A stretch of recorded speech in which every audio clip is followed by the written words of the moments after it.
I just have one thing to say. Hang on here.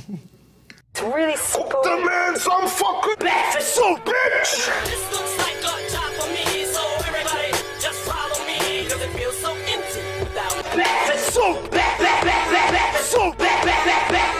so I tell you what, if I had the talent of any one of these people, I'd be elected president by acclamation. Thank you.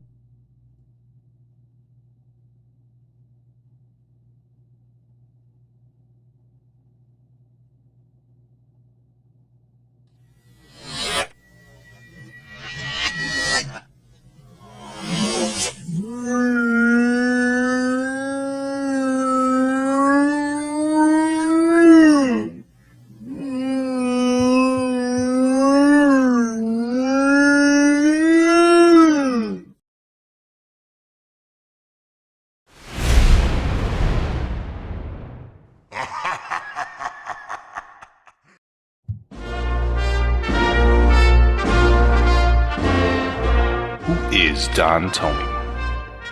Don Tony is a compassionate human being.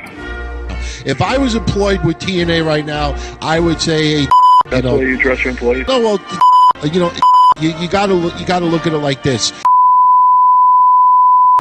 Don Tony is a sportsman. I fucking used as a frisbee. I chucked it at the down the block the other day just for fun. Don Tony is an articulate speaker. Blah, blah, blah, blah. Oh! Don Tony is a food connoisseur. When the McRib first came out, I had it. It was delicious. I ate like 5 of them, I remember, in like a 2-day span. The thing was that after a couple of weeks of the McRib, like the newness about it wore off. Wasn't as exciting anymore. And, and then I found myself, McDonald's saying, give me a double quarter pounder with cheese. And I wasn't really into the McRib anymore. So this year, when you go to the voting booth, think of a real American. Think Don Tony for presidency. Blah, blah, blah, blah.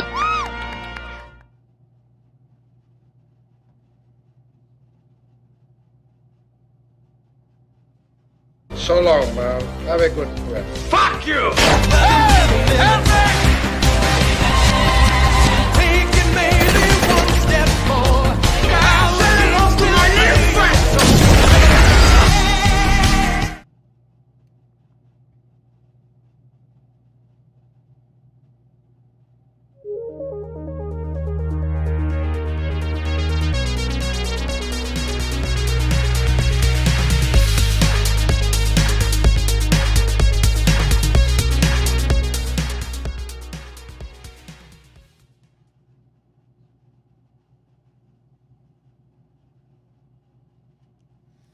I still haven't updated the intro. It still says Friday night, so I filled it with other stuff tonight. How's everybody doing? Hope you're having a great weekend. I'm having a decent weekend. Not too bad. I tell you, when the buzz, the complaints, the trolling coming out of Friday night's wrestling is referee Bryce with his animated gestures. If that's the best that people could come up with, something tells me Friday night was an awesome night for wrestling. Tonight's Dynamite, fun night as well. I got to tell you, I enjoyed it. Next Saturday, now we got another dilemma. Next Saturday, Dynamite is on again. So, do we repeat it? No show this Wednesday and do this show next Saturday at 10:05 p.m. instead of 8:05? It looks like we may have to do that for a second week in a row. So welcome, everyone, to the Don Tony Show. I am Don Tony. I want to thank you very much for spending part of your Saturday evening with me. And for those checking this out on the replay, I thank you for taking the time as well. If you're new to the channel, check out the other shows. I'm still new on YouTube, trying to figure it out. Try to make each day of the week something totally different. Monday show, mostly Raw, weekend news, a little debate discussion with Mish and myself. Tuesdays is Patreon, a little bit of everything. Wednesday is usually NXT, AEW, and any other indie stuff. Thursday, Q&A live stream. And by the way, gotta thank you all for the kind words from Thursday's show. That last 90 minutes was so awesome and so different that this Thursday show, we're going to do the entire episode that way. And then you got your Saturdays. Now, you may say, well, DT, what happened to Friday? Friday is when I rest. I go out with my fiance. And by the way, just for a little personal, let me give myself a little plug. Today is the 9-year anniversary of us together as a couple. Oh, my God, have you aged? Oh, my God. Yeah, I'm not 20 years old. So she is awesome. She loves wrestling. And the fact that she allows me to spend this much time with you without being jealous, phenomenal, phenomenal. 9 years today. And by the way, see over there? Yeah, over there. Those are 2 mystery boxes. One is from Philip and one is from Nate. And they both told me, DT, do not open it before the show. I have put, a lot of you out there have been sending me old candy, sending me things to try out, things from yesteryear, not always wrestling related. And yes, I have a P.O. box that is public, P.O. Box 140128, Howard Beach, New York, 11414-0128. If you need to repeat it, just rewind. This isn't like the old days with cassette tapes. You could just rewind it. But, you keep sending me stuff. I'll open it live on the show. As long as it's not one of those glitter bombs, because please, I really cannot afford to clean up a glitter bomb in this house. Remember that night that I did all those, indoor streaming? I still have paper lingering places. That was a year and a half ago. So anyway, tonight, we're going to talk about Dynamite a little bit of Rampage, the buy-in, Smackdown. I want to thank a young lady that always hooks me up with some great interview recaps, sound bites. I'll be honest with you, I didn't have enough time today to put the sound bites in the system. They do give me permission to air it. If you remember the clip I played from that CM Punk interview that he did here in New York, what he said about AJ returning to the ring, much different than 99% of the interviews that he has done elsewhere. Remember that episode? Nobody talked about it. Nobody. I'm like, you got to be kidding me. That's big news that he said. Well, Malakai Black did an interview over the weekend as well. And Malakai Black, and I'll get into a little bit more specific later, but Malakai Black right now, him and Zelina Vega, they are currently building, I believe in their house, their own little performance center. And Malakai Black wants to train and prepare the stars of tomorrow. Bet you didn't know that. And by the way, yes, I took note tonight. Malakai Black giving the nod to Dante Martin. Got a question for you. No, I'm not trying to play the race card here.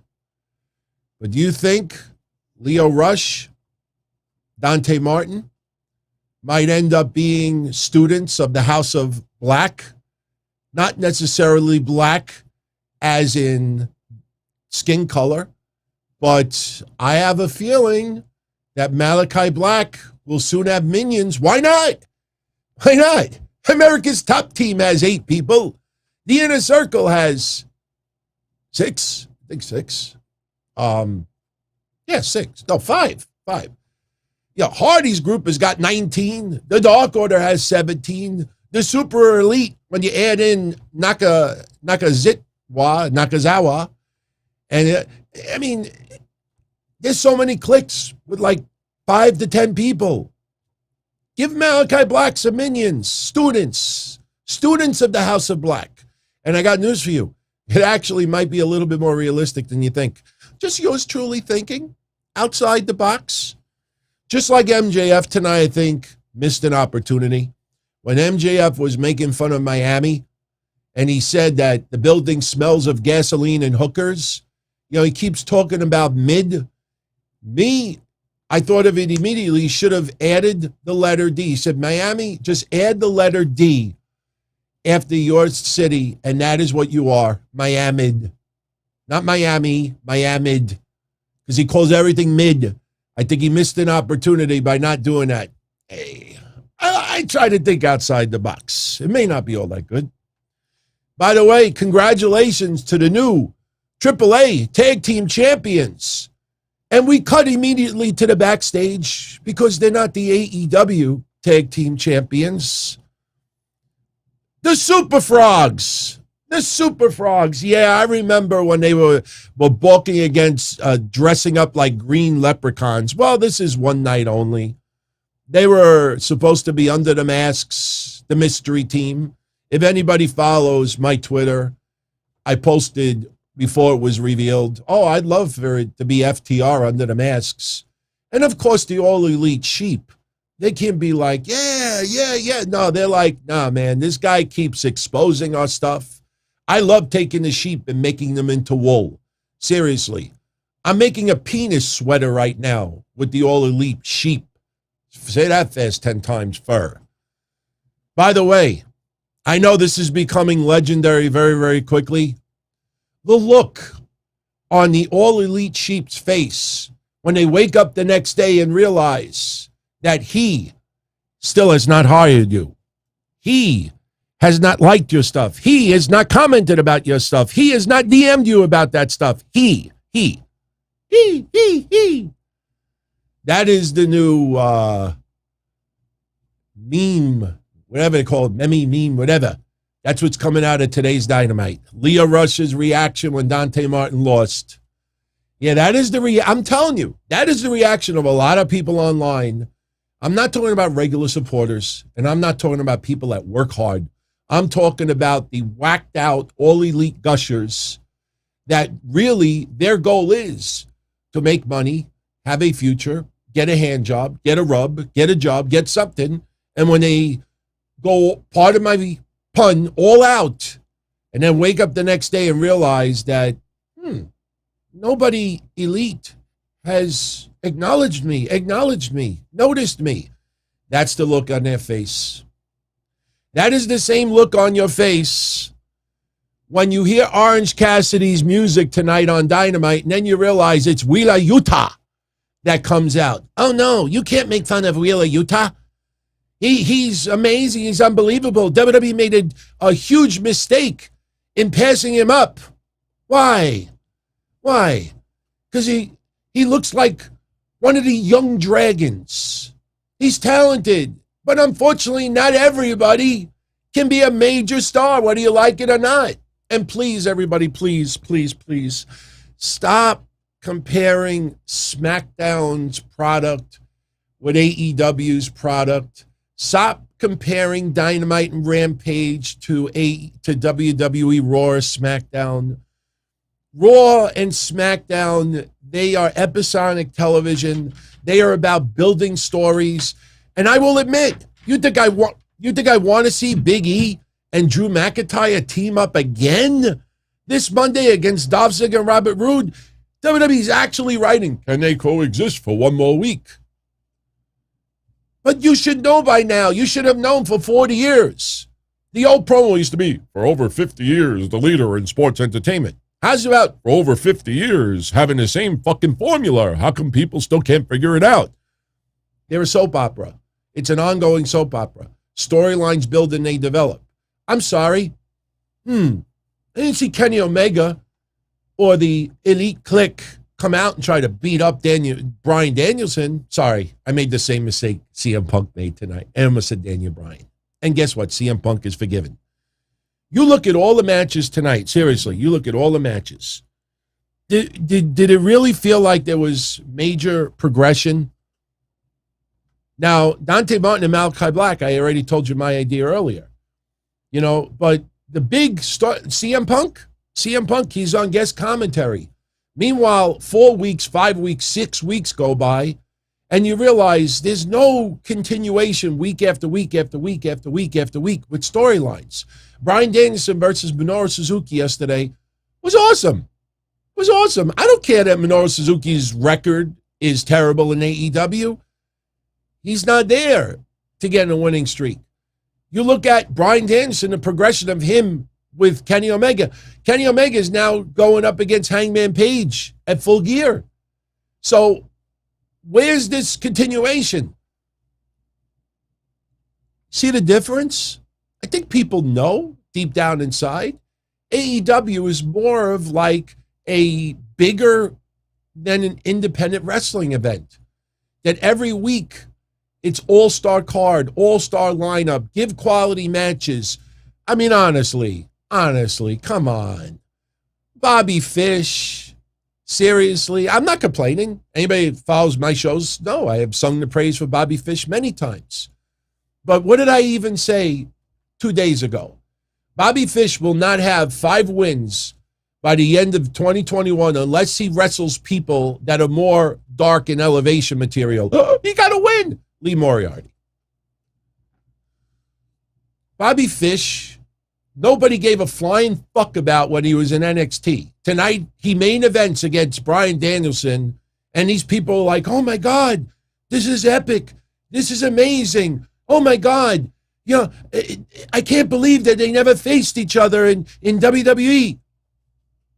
Meanwhile, they never bothered to look to see that they wrestled in Progress. They never looked to see that they main evented Evolve. They never looked to see that they wrestled in Ring of Honor. But in AEW, it's epic, unbelievable, amazing. I'm shaking right now. Nobody gave a fuck about Bobby Fish. And Bobby Fish, you know, decent wrestler, but seriously, you had 2 very big shows with Bryan Danielson on there. And where's the progression of the Superkliq, the Super Elite, the Elite Click, you know, with that? So my point is, you go into AEW just enjoying the night, wanting to see kick-ass quality wrestling. The storylines are much more secondary.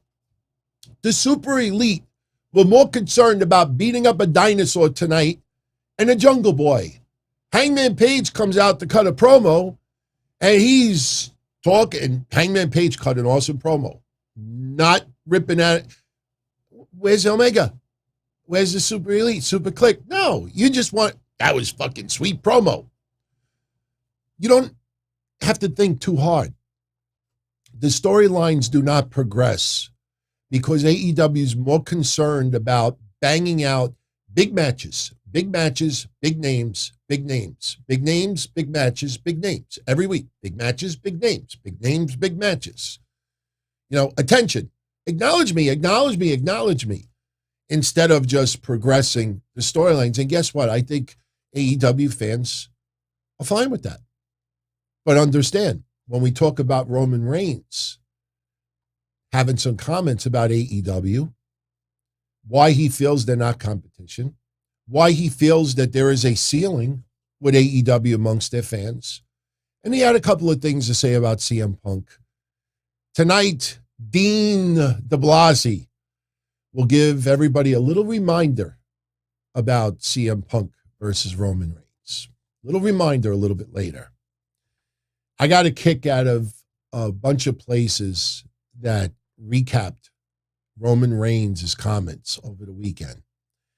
And I got to be honest with you. No, Benjamin, AEW didn't reach their ceiling yet. They're still figuring things out as they go, and they should. They've only been around a little more than 2 years. No. But obviously, as time goes by, you know, they will adapt, they will tweak, they will change. I mean, you can't, look, we've been talking about it for 3 months. Meltzer brings it up this week, and it's a major news story, you know, by everybody else. A lot of these contracts that AEW signed 2 years ago are going to be coming up for expiration in 2022, and in some cases, 2023. A year goes by extremely fast. What's going to happen when some of these wrestlers who were there since day one that are now developing some good value, and WWE with that big bankroll that they cut? Think about this. They cut, what, 70 people, 60 people, and yet they have record profits. So you mean to tell me that WWE can't turn around and try to swoon some of these wrestlers away from AEW? And when they offer a lot of money, and then that wrestler says to Tony Khan, hey, Tony, just match it. Just like Diesel and Razor Ramon did, right? That's all it is. Hey, Tony, just match it, and I'll stay.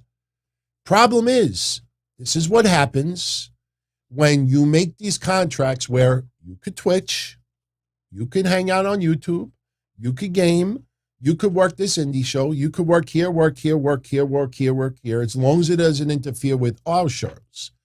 You could sell your own merch, you could do that, you could do cameos, you could do all this stuff.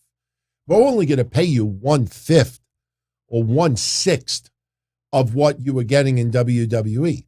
So now a wrestler who would normally get $300,000 or $400,000 in WWE makes only $100,000 or $80,000 in AEW, but the money they make on Twitch and the money we talked about with Adam Cole.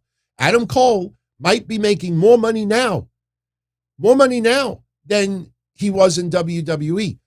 The problem is that when some of these contracts come up for expiration and WWE says, you know what, let's offer this guy an extra $100,000. I know for a lot of you out there, you're going to be like, no, they wouldn't do that. Why wouldn't they do that? Why wouldn't they do that? They made $50 million going to Saudi Arabia. You take 1/10 of that. And yes, it's not all proper. You take 1/10 of that, which is $5 million. And you say, you know what? Let's divvy that up 10 ways.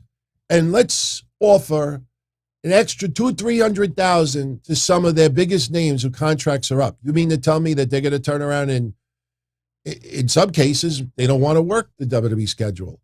In some cases, they don't want to give up a lot of their other outside activities, which does make them happy.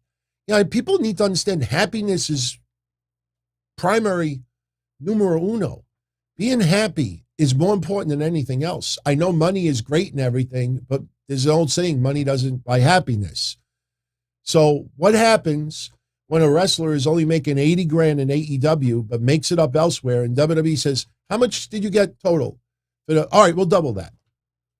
And then they turn around and Tony, they're offering me $600,000. You gave me 80 last year, and yes, I made money on Twitch, and yes, I made money on my own merch, and yes, I got to work other indie groups, and I got, Forbidden Door my ass. These low, relaxed contracts is the Forbidden Door, and that was created because of COVID. Notice how this Forbidden Door wasn't broken down as much before COVID. Every promotion was struggling. Capita great. Oh, I got to put my alerts back up. $20, a big fat 2 dime bags from Capita Great. Yeah, I don't think they're dime bags anymore. I don't even think. That's how back I go. Thank you very much, my friend. He says, blessings, DT. Blessings to you, my friend. Thank you very much for the super chat. Much love, my friend. Thank you, Roger Rubio, too. That's actually from earlier. There we go. Capita Great. Thank you very much, my friend. But seriously, I'm not saying it to be a jerk towards AEW. Tony Khan, although he may have said some really questionable things the last week, and, we obviously put it out there. Who would ever have thought when I played that David versus Goliath clip 3 weeks ago, when Dixie Carter did that David and Goliath with WWE, who would have ever thought that 3 weeks ago when I said, do you think Tony Khan will ever replicate what Dixie Carter did? And sure enough, 3 weeks later, Tony Khan did. Tony Khan is a very smart businessman. He is a lifelong wrestling fan. When he talks about how he grew up a lifelong wrestling fan, and that's why he knows more than Ted Turner, that's like all of these other people. No, I'm a journalist. I've been podcasting for 5 years, 10 years, whatever it is. Oh, no. I've been growing up wrestling. Ask me anything you want about Leo Jonathan or Stu Hart. I know everything. I'm an encyclopedia. What the fuck's that mean? What does that mean? When he commented and said, the gloves are off. The gloves are off. I'm speaking out, and WWE's not saying that. That's David and Goliath all over again. WWE has not said a word. WWE it's business. It's not personal. It's like that scene from, wasn't it New Jack City? It's business. It's not personal. And Tony Khan has made it so personal. And yes, AEW is a family. And yes, AEW is very, very tight-knit. And yes, everybody looks out for each other. It's still a business, whether they like it or not. And that's the thing that Tony Khan is really making a mistake. Very smart businessman. He is not offering WWE money to any of these guys, if you notice, and gals. They're not offered WWE money. Not everybody signs with Tony Khan. Why? Because some people out there are not interested in twitching and gaming and doing this, doing it. Remember what I said a couple of weeks ago? Do you notice a pattern with the big names that they sign?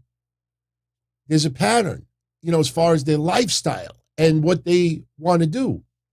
Not every single person, but there is a pattern, a significant pattern. And when, at the end of the day, if some of these wrestlers, their contracts are up and they get offered an insane amount of money from WWE, you mean to tell me that they're going to turn around when they say, Tony, match it?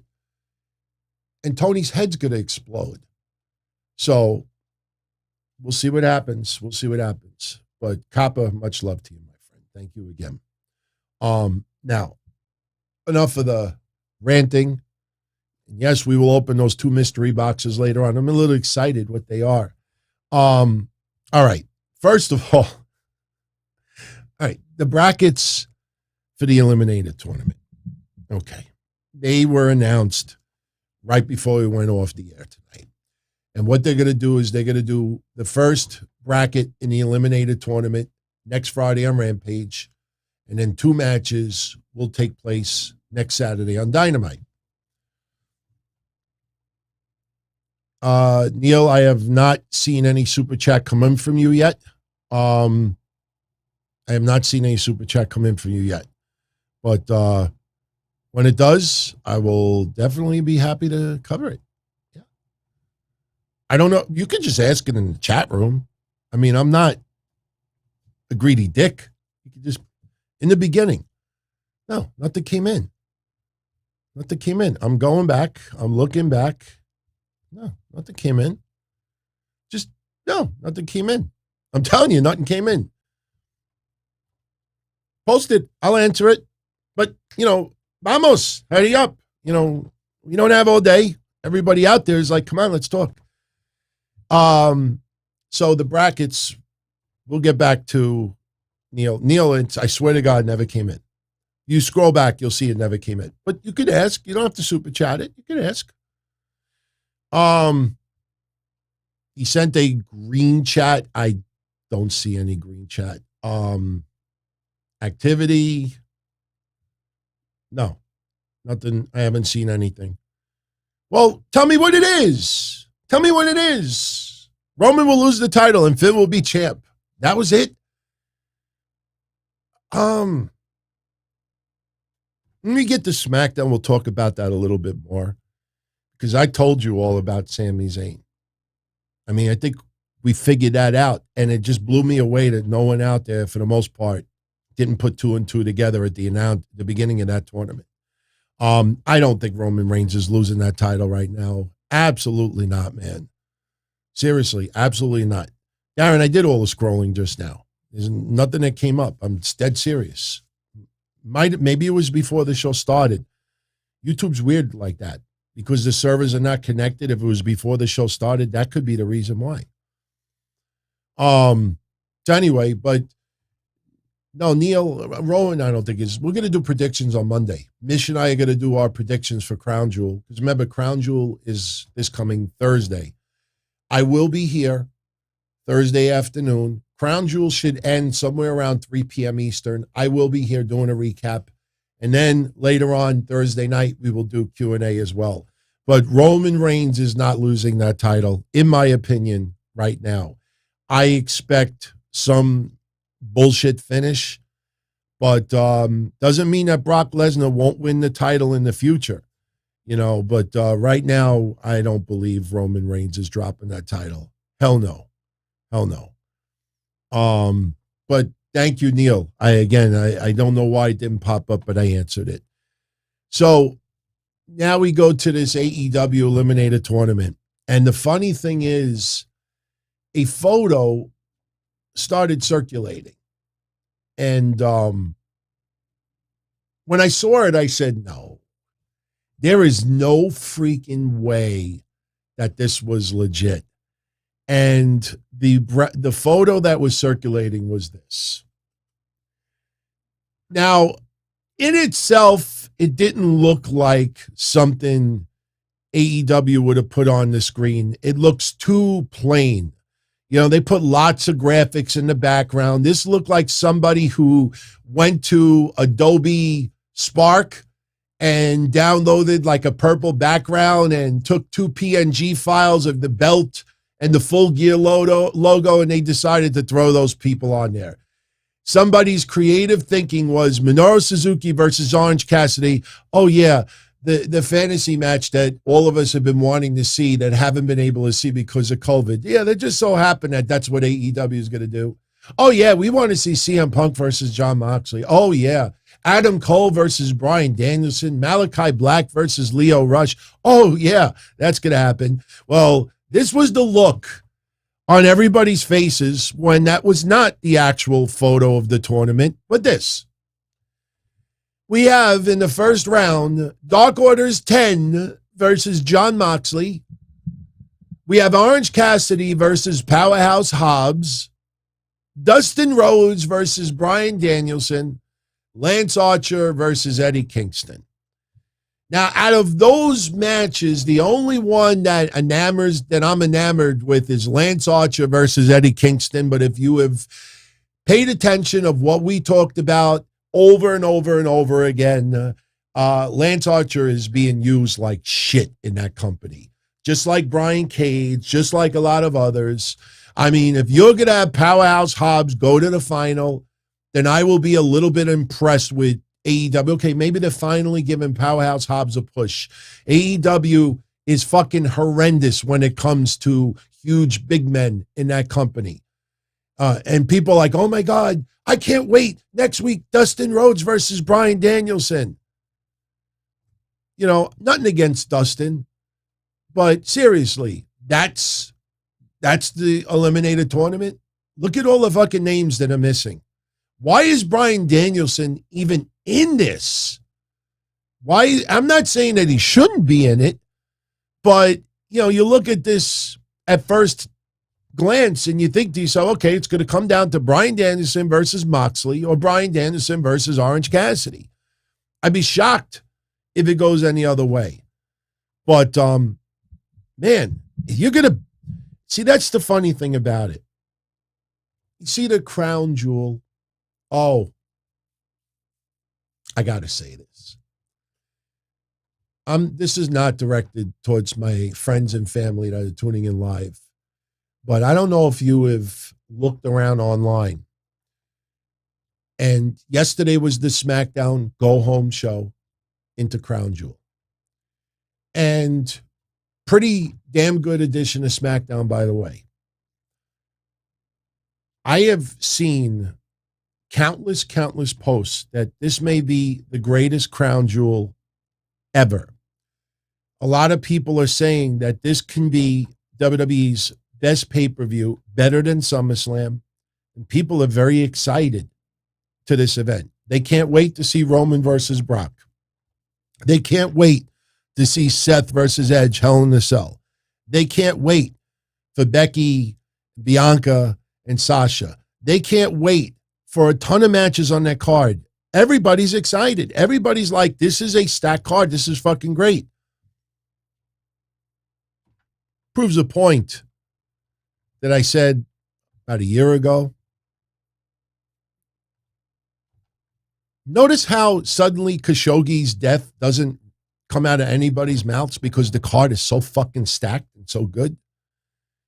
You know, if people were really outraged about Saudi money and about Khashoggi and about everything else, it doesn't matter if Jesus Christ came down on the cross and took on Roman Reigns or really did take on Vince McMahon on behalf of God. It doesn't matter who is in Saudi Arabia.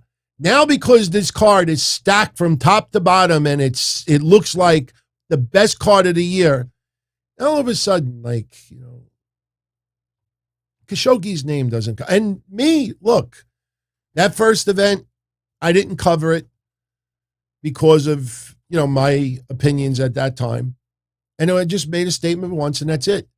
But look at all of these people out there that were all so offended. WWE, blood money, this and that. They can't wait for you to fucking build on their YouTube advertising revenue. They can't wait for you to super chat what your favorite match and least favorite match of the night was. They can't wait for you to buy this and subscribe to this and pay for this and pay for that. Interesting. Just pointing that out. Take notice online. The lack of outrage now. You'll get the dumb Loki comment from like 20 years ago. Oh, this card is unbelievable. I just wish that it didn't happen in Saudi Arabia. You know, why? The Saudi fans are not worthy? Oh, you know, I would really love, you know, to watch that movie. But they got a convicted felon starring in the role. Abused this, killed someone, raped someone, this is that. I can't. But the movie's so good. Stupidity, man. Oh, yeah, no, Kappa. There are definitely people that are still outraged. I give props for those people that no matter how unbelievable the card is, they stand their guns. But a lot of the, you know, people with the, what do I use, the selective outrage, suddenly are quiet about it. They're very quiet about it. They even will hashtag Crown Jewel. Now, about this King of the Ring, Queen's Crown tournament, again, people out there can't be that stupid. They're either stupid or they're deliberately twisting this to get attention. Having the King of the Ring tournament come back was nothing but a nice polished prop to sell to the Crown Prince why our event is worthy of $50 million. With the Queen's Crown tournament, this is a polished prop to tell the Prince, this is why our event is worth $50 million. We're going to give you a Hell in a Cell. We're going to give you the hottest match everybody wants to see, Brock versus Roman. We'll bring back the King of the Ring. Somebody will be crowned king. We will create the first ever Queen's Crown. I'm listening. Sounds very good. So when you see the brackets in King of the Ring and Queen's Crown tournament and people like, oh, they should. Who is Liz, Neil? Who is Liz? Please use if the wrestlers themselves don't use their real names, I don't think we should either. Don't super chat it, but why are they screwing Liz? Who is Liz? Oh, Liv. Don't super chat it. Liv. Okay. I agree. But Liv Morgan, all right, I'll answer yours this way, okay? This is why, like I say, people online and these podcasters and people that write, blogs, journalists, whatever, when they are dissecting this King of the Ring and Queen's Crown tournament and talking about how god-awful it is and, oh, my God, look at the Queen's Crown. Every match is 90 seconds long. This is garbage. This is atrocious. And that. It's only fucking happening because of Crown Jewel. It is a prop. It is a prop. It's a prop for Crown Jewel. Also, let me add to it, and I'm not putting words in Liv Morgan's mouth. I have no idea if Liv Morgan wanted to go or didn't want to go. But need I remind everyone out there that not everybody in WWE wants to go to Saudi Arabia. They are not comfortable. They are for obvious reasons. All right. You see what you hear on the news. You see that things have improved, but there's still a lot that goes on over there.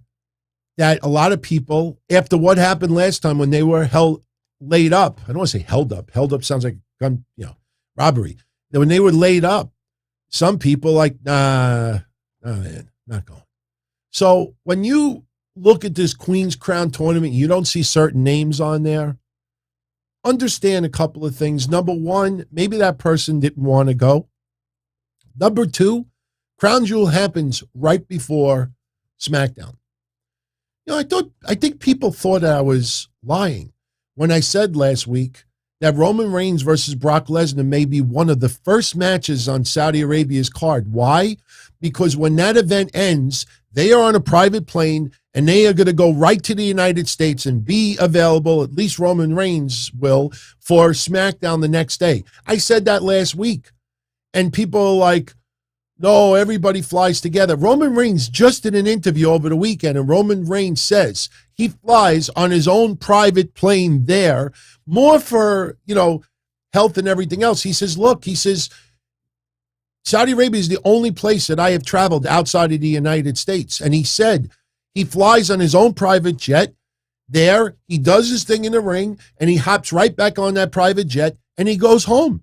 I can almost guarantee you when you see the picture of all of them at the dinner table, you probably won't see Roman Reigns at that dinner table. He literally is on his own private jet for the health reasons, part of it. But I guarantee there's more to it as well. He just revealed in an interview that he tried. So understand when you don't see some names in this tournament, understand that maybe some of these people just did not want to go. And again, would this Queen's Crown tournament take place right now if they weren't going to Saudi Arabia? You don't think that some of the higher echelon wrestlers, women wrestlers in WWE would not be put in this tournament? So when people want to rebook it, rewrite it, read this, read that, they seem to forget they're going to Saudi Arabia. And that's why it's made up the way it is. Period. So Liv Morgan, she is going to appear on Raw as officially part of the Raw roster 1 week from this Monday. The draft kicks in the day after Crown Jewel. So Liv Morgan, everything that is led up to now, forget it. She will now be on Raw. Let's see what she does on Raw. But the fact that Liv was not in this tournament or didn't advance, didn't participate, didn't qualify, whatever it is, the fact that she is not in that final doesn't mean that it has anything to do with how WWE sees her right now. I know a lot of people wanted to see her win the briefcase, but think about it. Look at all the names that they're focusing on right now as far as the women's title go. Bianca, Sasha, Becky, Charlotte, Bayley will be coming back eventually. Asuka will be coming back eventually. Do you think Liv Morgan is on that level? No. So maybe waiting a year and Liv Morgan just getting another year under her belt and then wins it next year, then it may feel like, that might be a better opportunity. Would you rather her have won the briefcase now and then cash it in and lose or go nowhere with it? You want her to win a crown, and then what? Then what? You think suddenly she's going to be fighting Charlotte or Becky or Bianca, whoever the champions are? So no, I don't think Liv Morgan is being buried at all. I think patience, patience, patience. The funny thing about it is, and I think each and every one of you out there will admit this, if Liv Morgan left WWE today and showed up on AEW next week, so many of you out there would want to see her main event win a women's championship and then not even realize that maybe it's not time yet. Just because you want to see one of your favorites get it doesn't mean that the timing is right. And just because she would have signed with AEW doesn't mean she could. Look at Ruby Soho. Ruby Soho, we all got behind her because you realize that she should have been treated better in WWE. No question. But look at all the women that were above her on the food chain. She wasn't breaking through. She wasn't breaking through. And I'm with you. Her and Liv Morgan should have been women's tag team champs and could have had a nice long run. It didn't happen. So since that was not in the cards, what do you do with Ruby? Ruby Riott. What do you do with her? So now she shows up in AEW. We all feel bad that she was misused and, you know, she's very, very likable, great theme song, everything like that. And everybody immediately like put her to the title. A match versus Britt Baker wasn't spectacular. A couple of matches involving her with Jamie Hayter, singles and tag, was not very good at all. Arguably, her match yesterday against the Bunny was probably Ruby's best match yet in AEW. Against the Bunny. So as much as we want to see our favorites be rewarded, doesn't mean that they should be rewarded. I think Ruby Soho will be AEW Women's Champion. I think Liv will be a Women's Champion. It just doesn't happen when we want it to happen. Just because we like someone and they have this big following, doesn't always happen that way. That's what made the Yes Movement so freaking special.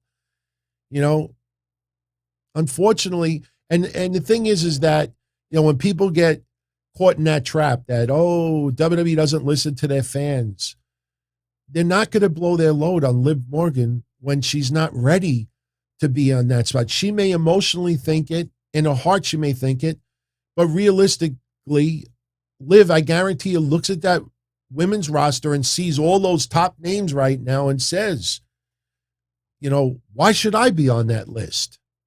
Not yet. There'll be time. Now, Zelina Vega advancing to the finals. Now it almost seems like, oh, Zelina Vega's got to be crowned. You see her with her cosplay outfits. She is exotic. So you could see it. Now with Shayna Baszler, here's the thing, everybody. Everybody, including me, wanted to see Shayna Baszler win this. She was my pick before they even announced the brackets. Remember what I said 2 weeks ago about Shayna Baszler and her sexuality. I know that's a very touchy topic and not, you know, people like to go there. They didn't go there, and they thought that Sami Zayn could have been the winner.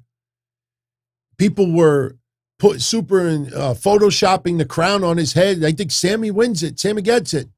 And not stopping to say, wait a minute. I don't think Sami Zayn wants to go to Saudi Arabia. No. Yeah. So Shayna Baszler, what happened on SmackDown yesterday, and we'll get into the AEW Dynamite recap in a moment. I just want to summarize a few things from yesterday. There's no reason to go match by match.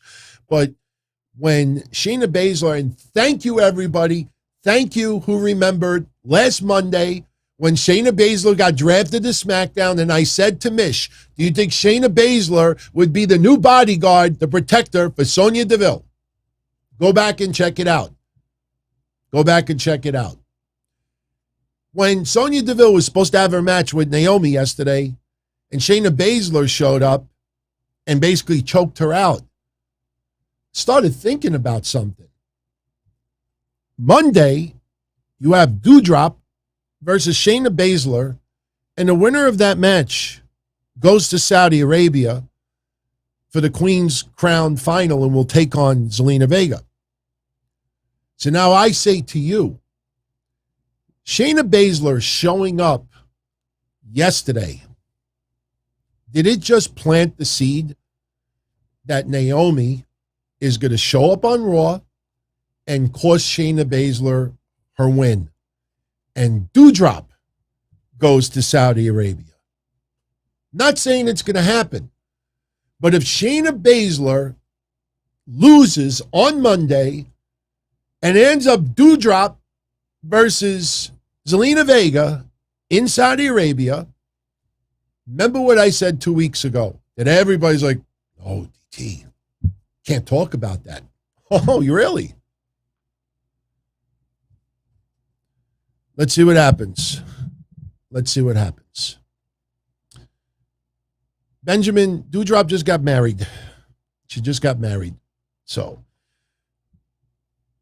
that's why you can't get overly emotional about this Queen's Crown tournament of who's in it and who's not in it, just like the King of the Ring tournament.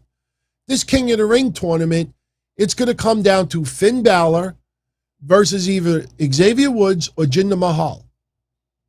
And just because everybody and their mother out there wants to see Xavier Woods win this, doesn't necessarily mean that that's what they want in Saudi Arabia. Do I think Jinder Mahal is going to win Monday? I honestly don't think so. I really don't. I think it's going to come down to Finn Balor versus Xavier. The Saudi fans are absolutely going to love it, and I'm still going to root for Xavier to win it. But as far as spectacle goes, the King of the Ring is going to continue after that. Zelina Vega wearing the crown, other than Shayna Baszler, she's the only one that makes sense to me, because Zelina Vega, as a prop, and how beautiful she is and how she cosplays with her outfits, I could see her every week wearing the crown, coming down to the ring, wearing the crown, wearing the crown, wearing the crown. Shayna Baszler, if she wins that crown, if she were to go, you think Shayna Baszler every week is going to wear it? I think Shayna Baszler would break it into a million pieces. Do you think a crown that has the Saudi Arabia colors, you think that they're going to be fine with Shayna Baszler just smashing it to pieces? I don't think so. And I could be wrong on that. But this is why people out there should not have spent that much time on it, because this is all just about making Saudi Arabia feel that they are getting their money's worth. And that's why they're doing spectacle and gimmicks and wild things and bringing things back. Make it feel that it's extra special. $50 million, everybody. That's more than AEW's TV deal for 2 years. And 2 years of TV. And remember what I said on Thursday. WWE made $800 million over the last 2 months. $800 million. Since the day that people started floating around WWE is dying, they have made $800 million. That money would be TV deals based on right now for AEW on TNT for the next 20 years plus. And yes, WWE could lose $800 million like this. That's why when this Saudi Arabia deal is up, Saudi Arabia, they want to make this Crown Prince and Saudi Arabia government, they know the fans there love the product, but they want that government and that prince to be so over the top appreciative and enjoying this that when the last Crown Jewel deal is done, they're there. That's it. How much you want? Let's renew a new deal. And if that Crown Prince is like, nah, I think we're going to take a break for a few years. Watch how quick that stock goes down in WWE. This is serious shit. That's why,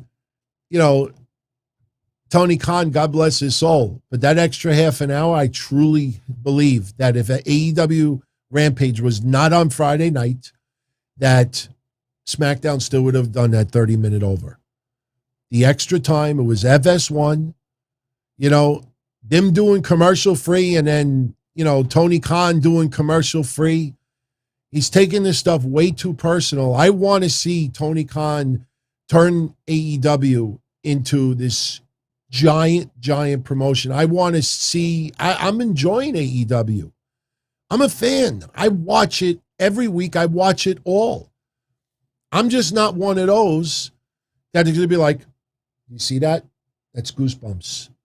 I'm watching Bryan Danielson and Minoru Suzuki right. I have goosebumps. I'm shaking. This is the greatest match of the year. Was that match fucking great yesterday? It was awesome. The facial reactions. Why do you think I like downloaded that poster? Look. You think I just downloaded this and just printed it on printer paper and put it in the back simply because I thought people, no, look at the back. It's from a printing company. I had this thing for the longest when we thought we were going to get this guy versus Orange Cassidy before COVID. I'm a fan of the guy.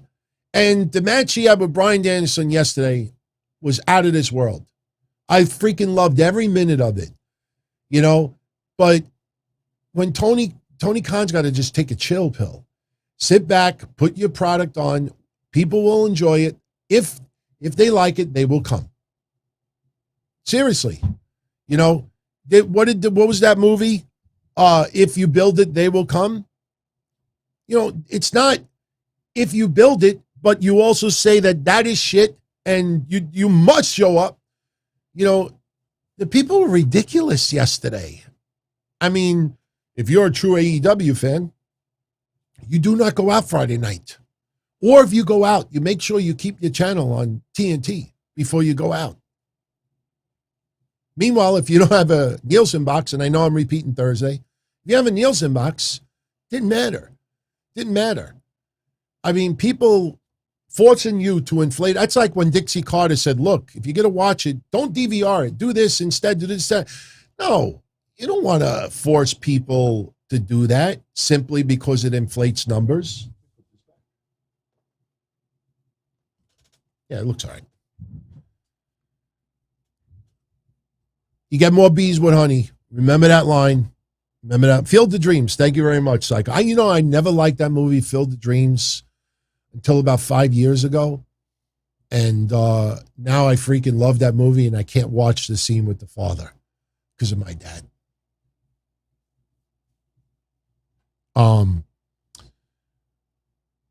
What box do I have behind me?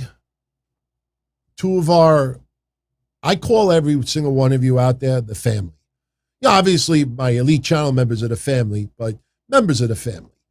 And when some of you out there send surprise gifts, you know, and say don't open it until the show, you know, I will do that. So in a little bit, we will open those two boxes. We'll see what's inside them. I have no idea what's inside them. One is this big and one is this big. And one of them says fragile.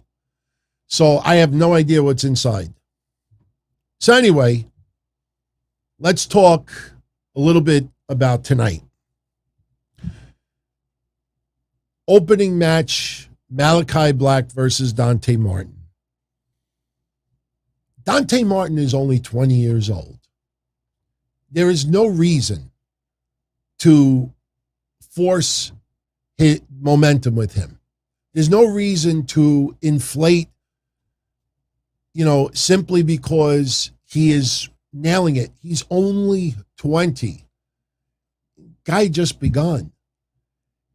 Doing spots and high spots is great and everything, but he's going to learn to tell a story and be a ring general, not just do spot, reversal, counter, double counter, Huracan Rana, super Huracan Rana, this and that. It'll come. And Malakai Black defeating him today, and basically Lio Rush is in the corner of Dante Martin. And, you know, there was one weird part of that match. I don't know if you noticed it. Yeah, Darren, of course, AEW is much more high spots. You know, AEW, like I said, is live for the moment. It's the best way I could put it. Live for the moment. WWE is, let's build a story. Even if it takes a month, 2 months to develop and build, let's build the story. AEW is about live for the moment. And there's nothing wrong with that. But it is two totally different products. That is the alternative. If you want to see more live for the moment, I know that's Liv Morgan's catchphrase, but if you live for the moment and you don't care about storylines being extremely deep, you know, then that's what you do. Some of it doesn't make sense, but if you get an unbelievable wrestling match out of it, a lot more people are concerned in AEW with the match quality and not the storyline. If Hangman Page beats Kenny Omega for that belt, even if that match is decent, but not, one of the greatest matches of all time, people aren't going to have a problem with it. Hangman Page won the championship. That's the ultimate prize, what everybody wants to see. So anyway, Dante Martin loses to Malakai Black. Dante Martin tries to go for a high-flying move over the top rope, and Malakai Black moves out of the way. Dante Martin sells that he hurt his leg in the process, and Malakai Black hits the Black Mass to Dante Martin and gets the win. Now, there was one weird thing that happened in this match. Now, earlier in this match when Malakai hit the Meteora into the German suplex and it was only a 2 count, even CM Punk was like, that's it. He's done. And that happens most times in AEW where, no, just when you think it should be done, logic says it should be done, it's not over. And you know what? In cases like that, you don't want it to be over because right after that, fans were chanting, "This is awesome." They love the match. They don't want it to end. That's why sometimes heels get cheered when they kick out. Not because the crowd suddenly beloves them. No, because they realize the match is not over yet. This is awesome. They're giving us more. This is awesome. That's why that happens. But there was one point in the match where Malakai Black had a Boston Crab on Dante Martin. And Malakai just stopped. And, everybody, including me, thought Ramit Taneja, I believe it is. Thank you for subscribing, my friend. Welcome aboard. When he just stopped the Boston Crab, a lot of us thought that maybe Dante Martin hit him with a low blow. Not the case. It was just a weird, abrupt stop.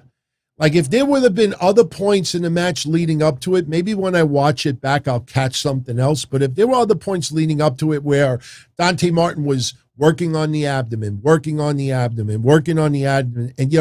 it's like when you work on someone's leg or their back the whole match, then they go to do a power move and then they just fall and they hold that body part that was being worked the whole match. So he just stopped. And, it just looked a little odd. Then I was hoping, I hope Malakai Black really didn't get injured. And obviously it didn't because they announced the match next week for Malakai. We'll get to what that match is in a little bit. The funny thing about this tonight is Dante Martin wrestled longer against Malakai Black than Cody in his 2 matches combined. So Malakai Black gets the win. Leo is disappointed.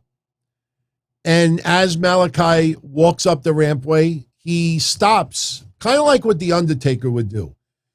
Undertaker would stop up the ramp, and then he would just go like this. You'd just see his back, and everybody would cheer. This time, Malakai Black went up to the ramp and just stopped. And he turned around, and he looked at Dante Martin, and he gave him a nod of approval. And walked off. And I thought it was freaking great, man. And I thought about the interview, and I thought about House of Black. You have a House of Black, there should be people in the house, not just one. So I think Dante Martin and maybe some others will end up being in the House of Black. You watch. I feel it. Now we get backstage segment with the Jungle Boy and Luchasaurus. And they're talking about last week, and Christian is still home. Nurse's an injury. In all actuality, Christian is on Impact Wrestling, having 89,000 viewers. And I got to say it, man. I didn't take the screenshot. I should have. I didn't want to embarrass the guy. But just to show you how bizarro this has become with websites, I did write one thing down. One place, Impact Wrestling's rating went down 20%. Last week it was 111,000. This week it was 89,000. When people say it was the lowest rating since sometime, I guess in July or September, what it was, the only reason why that other rating was they bringing it up because there was technical difficulties at that time. There were no technical difficulties on Thursday. Now, to be honest, baseball playoffs definitely was a factor. Baseball playoffs have been on against wrestling many times. Every year for the last 40 years, whatever it is. Whatever. Anyway, only in this bizarro land does Impact Wrestling's rating go down 20%. And people write that the ratings went up, but viewership is down. Think I'm kidding? 411wrestling.com. Look at the freaking title. Ratings are up, but viewership is down. What were they talking about? The demo, and I'm sorry, Steve Gerwick, but you as well. Steve Gerwick reports 20% drop in the ratings. Lowest ratings up, but the demo went up 50%. 50%. You know, when you watch them talk about SmackDown's demo, that's why I don't talk about demos. When you watch the SmackDown demos or AEW Dynamite Rampage, you hear them say 0.45, 0.47, 0.53, 0.36. You hear those demos, right? Impact's demo was 0.03. What is that? 15 times lower than SmackDown?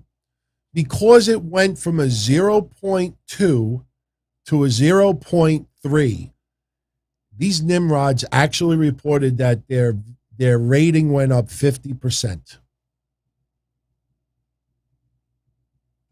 These people pay close attention to their real employment. Seriously. I wouldn't hire any of these motherfuckers.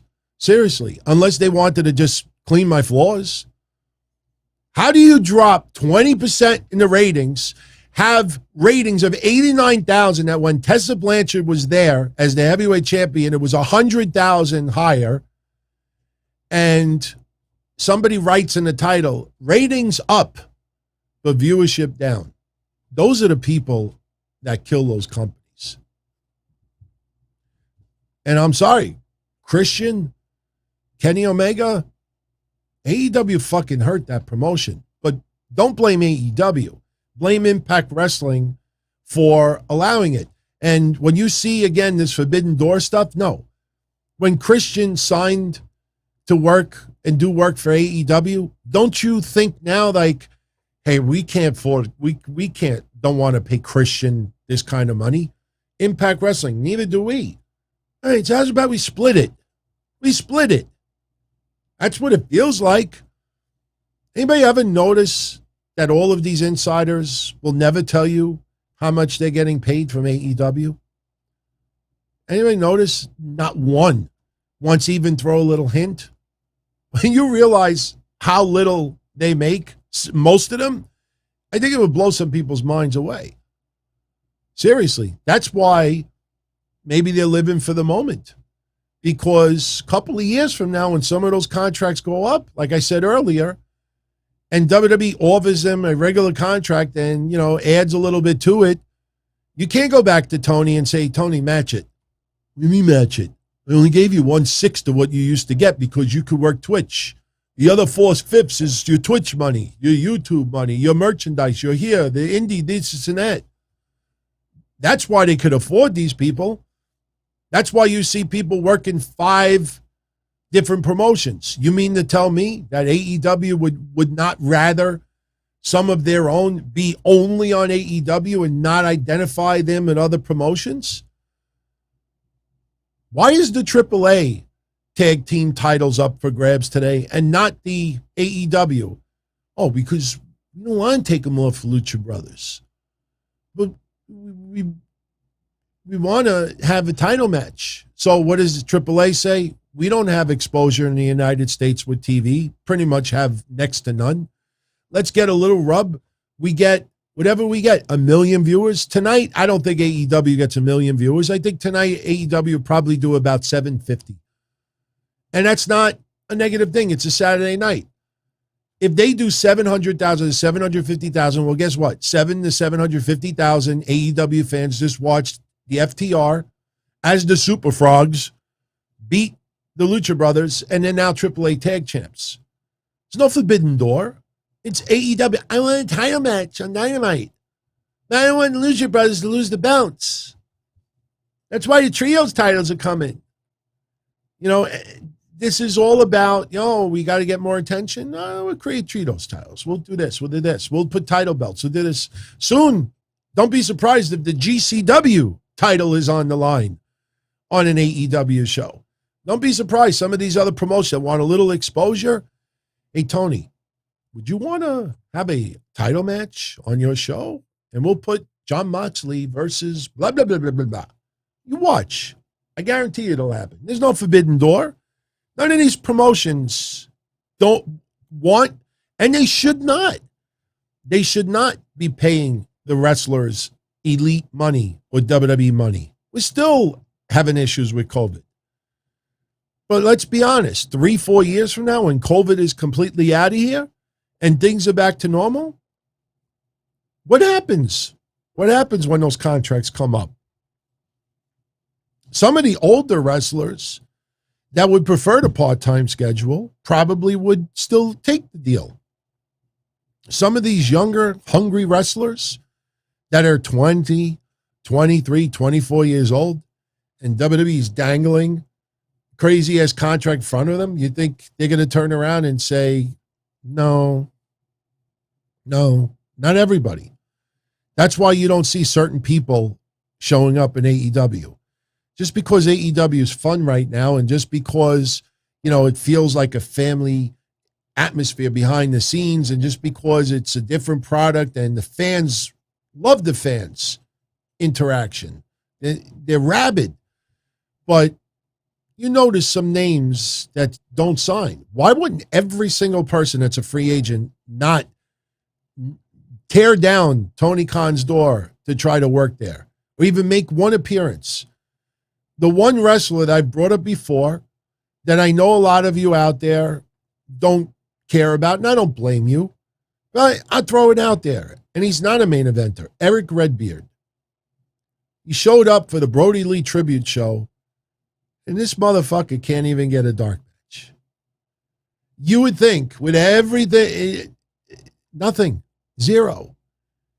And you ask yourself, why is that? Is it because Eric Redbeard wants a different type of contract? Maybe Eric Redbeard doesn't want the Twitch. Maybe he doesn't want a game. Well, we'll give you 60,000, but you could do all this. I don't want to do all this. I want to wrestle. I don't want to do anything else. Well, we'll get back to you. Or is AEW, just think about everything with the Brody Lee stuff. You mean to tell me that if they called Eric Redbeard, hey, we're going to do this. We'd like for you to do this. Maybe show up here, do here, go here. Want to do a dark match? Maybe after the camera's off the air. Maybe here, here, here, here. Why didn't any of that happen? Why? Does he suck? No. Why didn't it happen? Anyway. So, getting back to Dynamite, we get the Inner Circle confrontation with America's top team.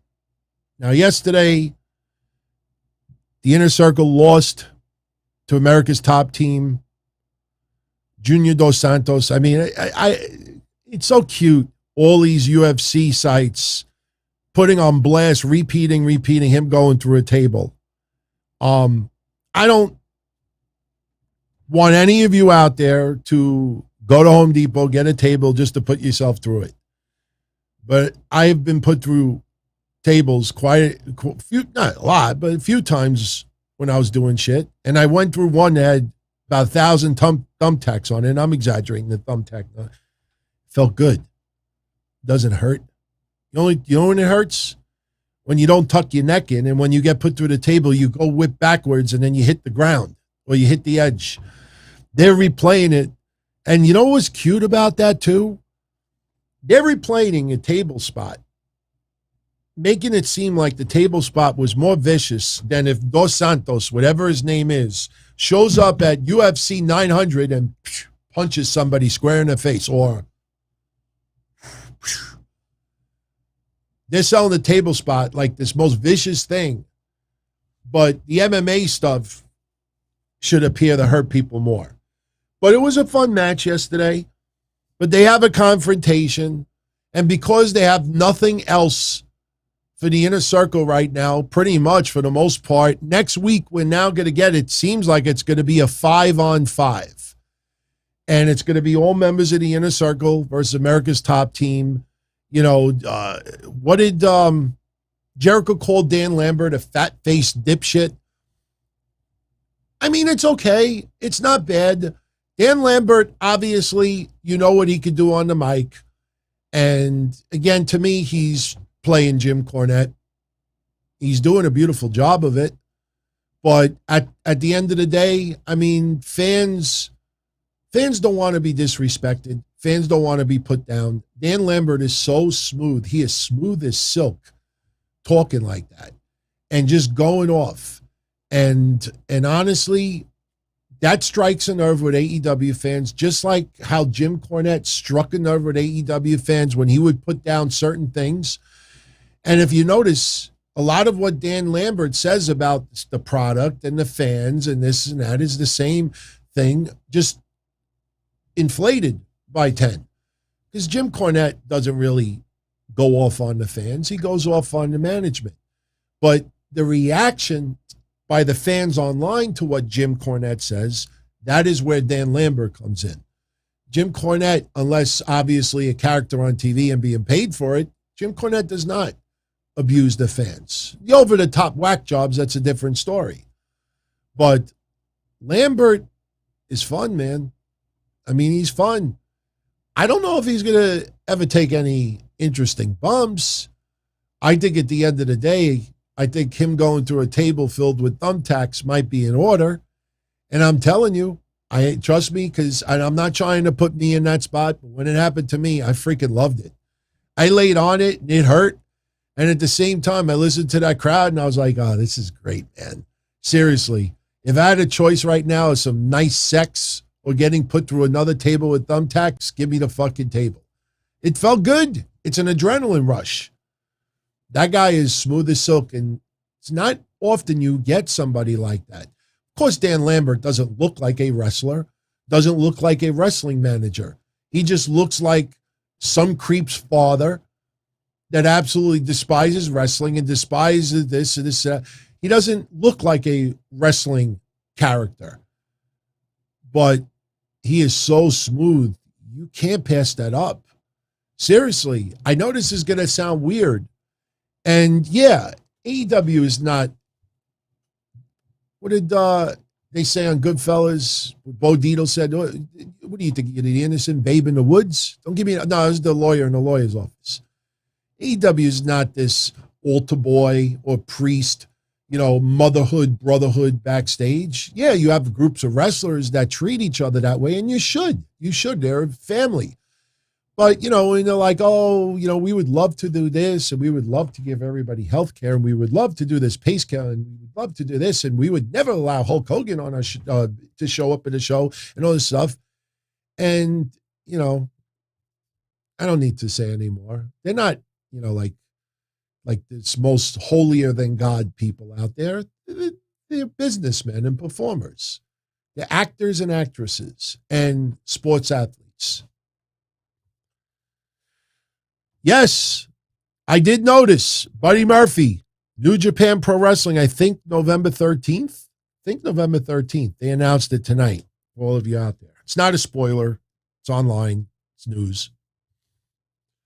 Lucha Bros versus the Super Frogs. They came out like this. And I immediately went on Twitter and I said, oh, I would love for that to be FTR under masks. And of course, the All Elite Sheep are not happy with yours truly. So everybody's like, you think that could be, AAA? Could it be Bandito? Could it be? No, overthinking it. FTR, they just cut these promos. Didn't we say it last week? They cut a promo and then they don't show up the next week. Makes the promo seem like they're crying wolf. FTR was going to make a statement. The Pinnacle made a deal with Andrade. And what ends up happening? Boom. They win the AAA tag titles.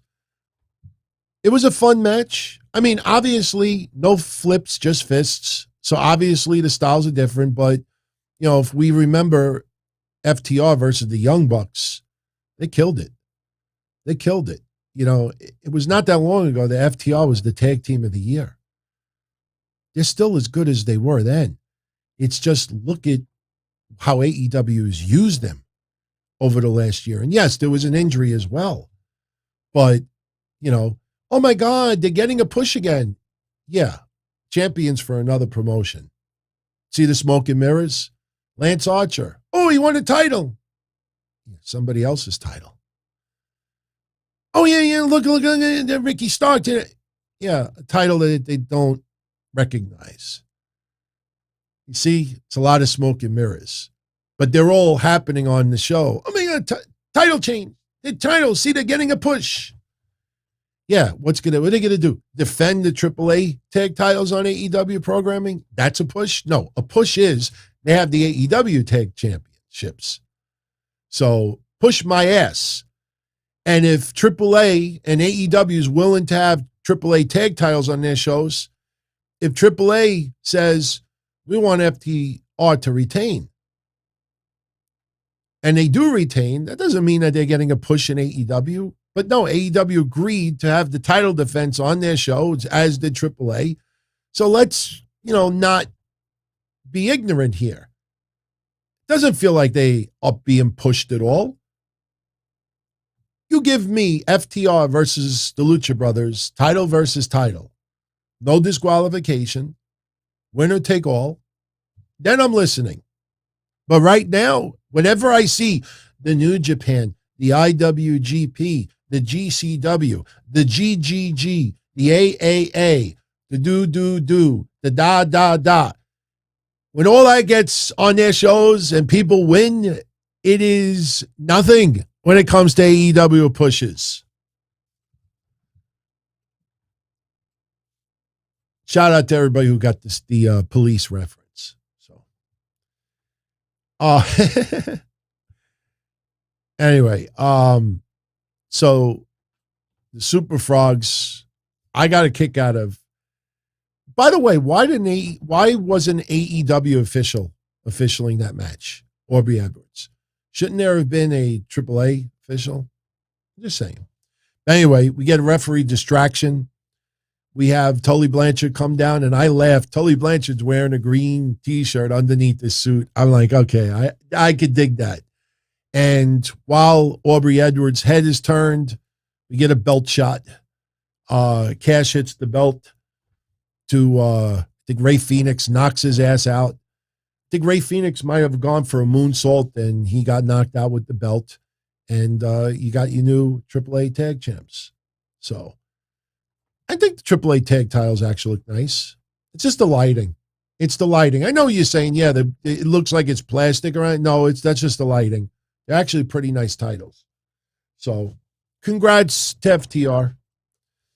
Leo Rush backstage segment talking about Dante failing because of his own doing. And then, you know, a little blurb that, you know, I'm kind of like disappointed at the reaction online. Leo Rush says that Dante Martin has a new tag partner in it, and it's Leo Rush. I'm like, where's everybody? Like, hashtag private party. No, don't split them up. Don't split them up. You know, I just a little surprised at the lack of attention by people online with that. And Dante Martin seems to be happy with it. He gave a fist bump to Leo Rush. Jon Moxley versus Wheeler Yuta. And I think people, you know, it's okay to laugh at a joke once in a while. People are so petrified to crack a joke towards AEW because they're afraid they're going to annoy their fellow All Elite sheep out there. It's okay to joke. You know, when I said that this is the the reaction of people when they hear Orange Cassidy's song, but then they realize that Wheeler Yuta is the one wrestling. That's their reaction tonight. Wheeler Yuta lasted 20 seconds.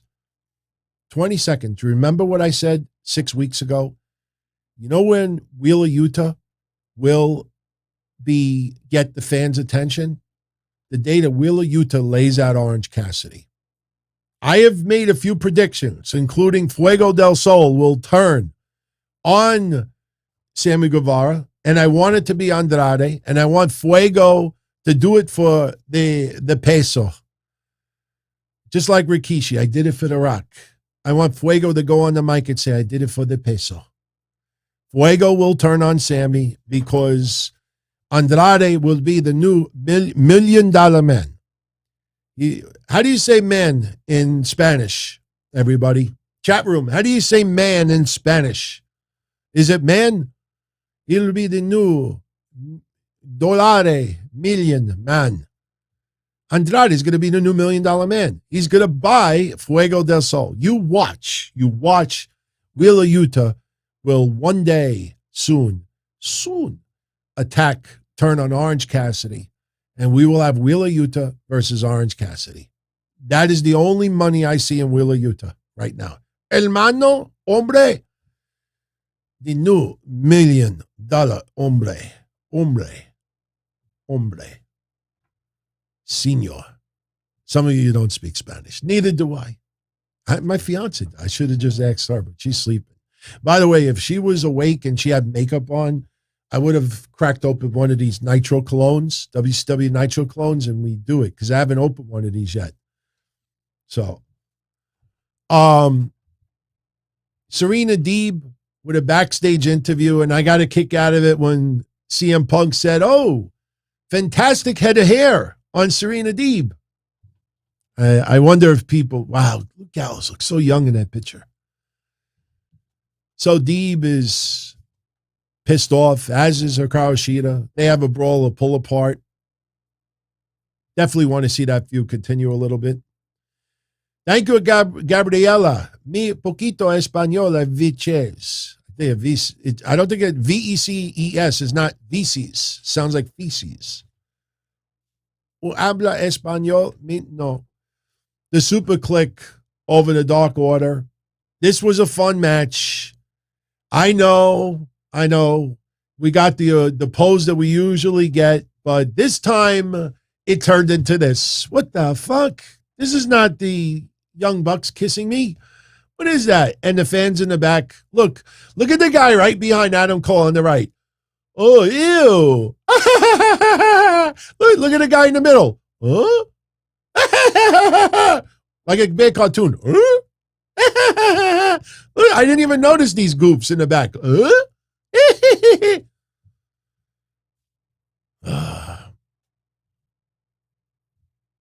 It was a fun match. Let's be honest. It was a fun match.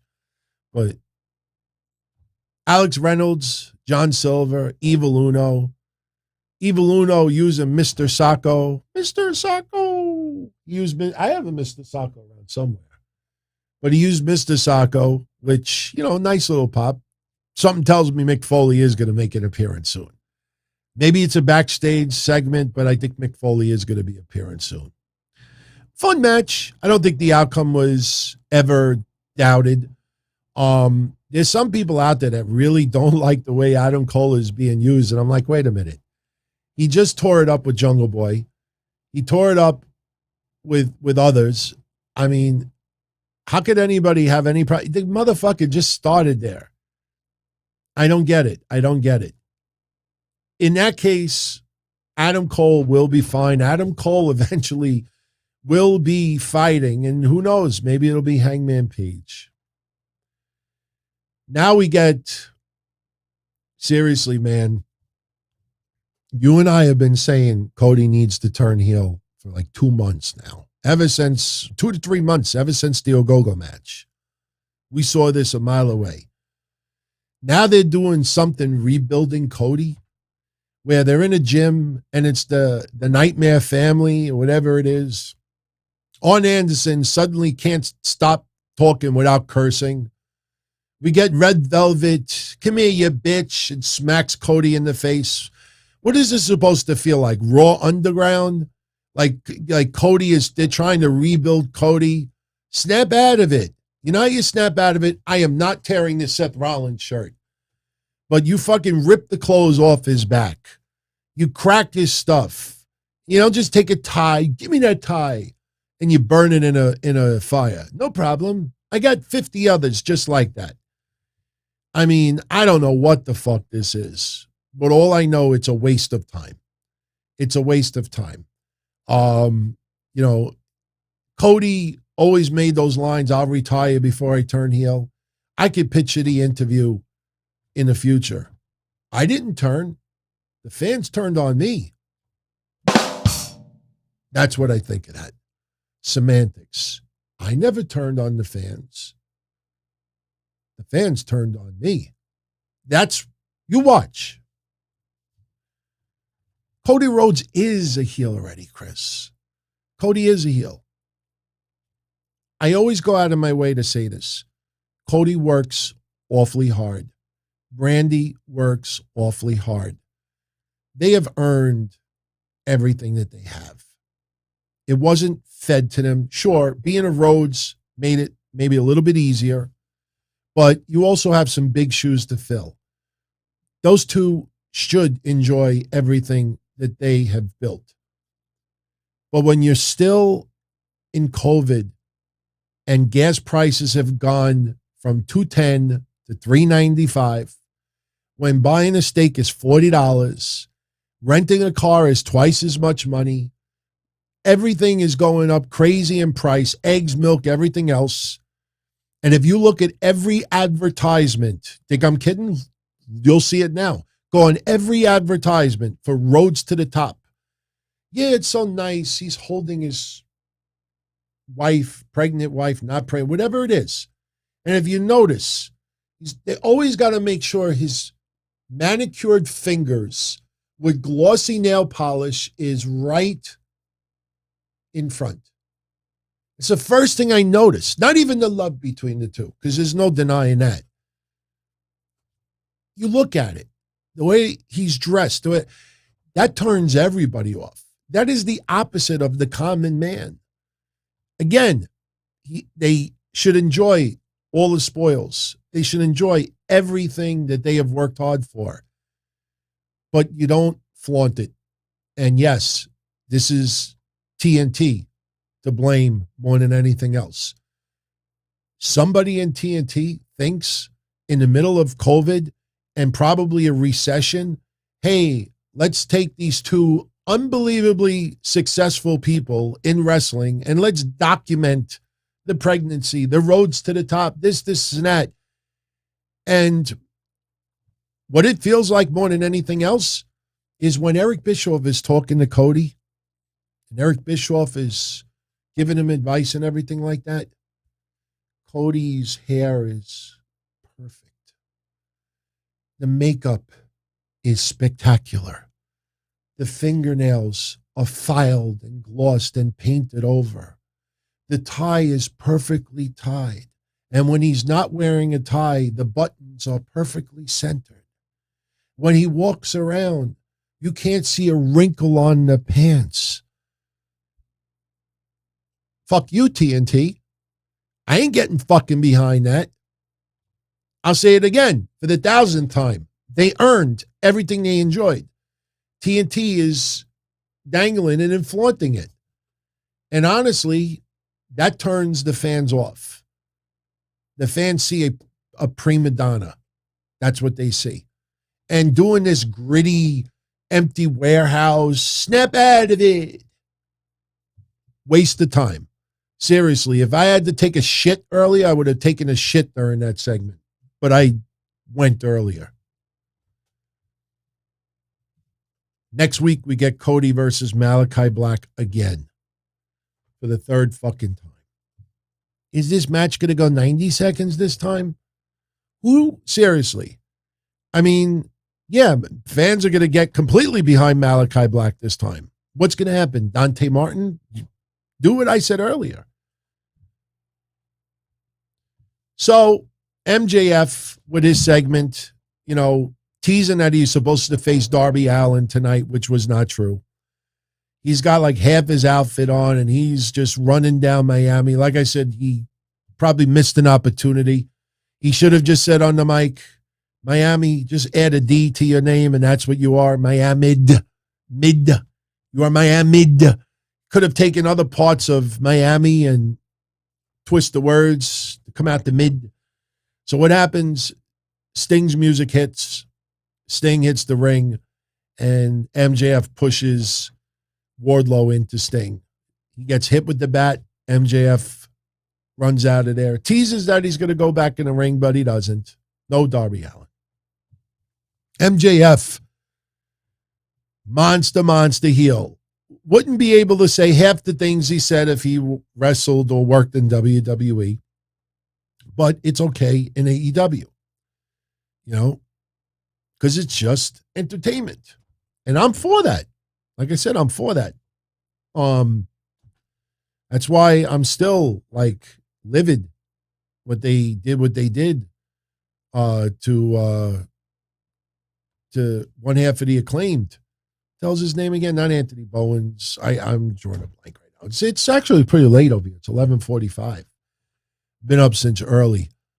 So get a weird backstage segment. Anna Jay and Britt Baker. Now, if Britt Baker versus Anna Jay is the next feud, I don't understand. Max Caster, thank you very much, Dorian. Just brain fart. Love the guy's work. Love it so much that I forgot his name. Just brain fart. So we get a weird backstage segment because I'm watching Anna Jay interact with Britt Baker. And maybe they do need to work on promos for some people a little bit more. Because not for nothing, Anna Jay next to Britt Baker cutting promos. The only thing Anna Jay could have done was just smack her in the face. Because Britt Baker, because the Dark Order lost tonight, Anna Jay's being interviewed like the Dark Order didn't have a good night tonight, blah, blah, blah, blah, blah. Britt Baker shows up and she says, the Superkliq, baby, beat the Dark Order. They're losers. Anna Jay sounded like a petulant child. No, they're not losers. Don't call them that. I mean, go back and watch the segment. I like Anna Jay. She's actually pretty good in the ring, and I'm interested to see in that feud. Number one, she shouldn't have lost to Penelope Ford a couple of weeks ago. Number two, they're not losers. Don't say that. They're not losers. It sounded like a kid, like, your mom's ugly. She's not ugly. Your dad's fat. You're not fat. Then she slaps Britt Baker and they have a pull apart. That's how you handle bad mic. Slap somebody in the face. You suck on the mic. No, I don't. Oh, yeah? Yeah. Smack. Pull apart. So looks like they will be having a match. That is the Acme Insta feud. If anybody goes back with me to the 90s. Kiera Hogan. I don't know. Doesn't it seem like she can't get a break in AEW? I mean, I honestly thought that she would be a lot higher on the food chain. She loses to Penelope Ford tonight.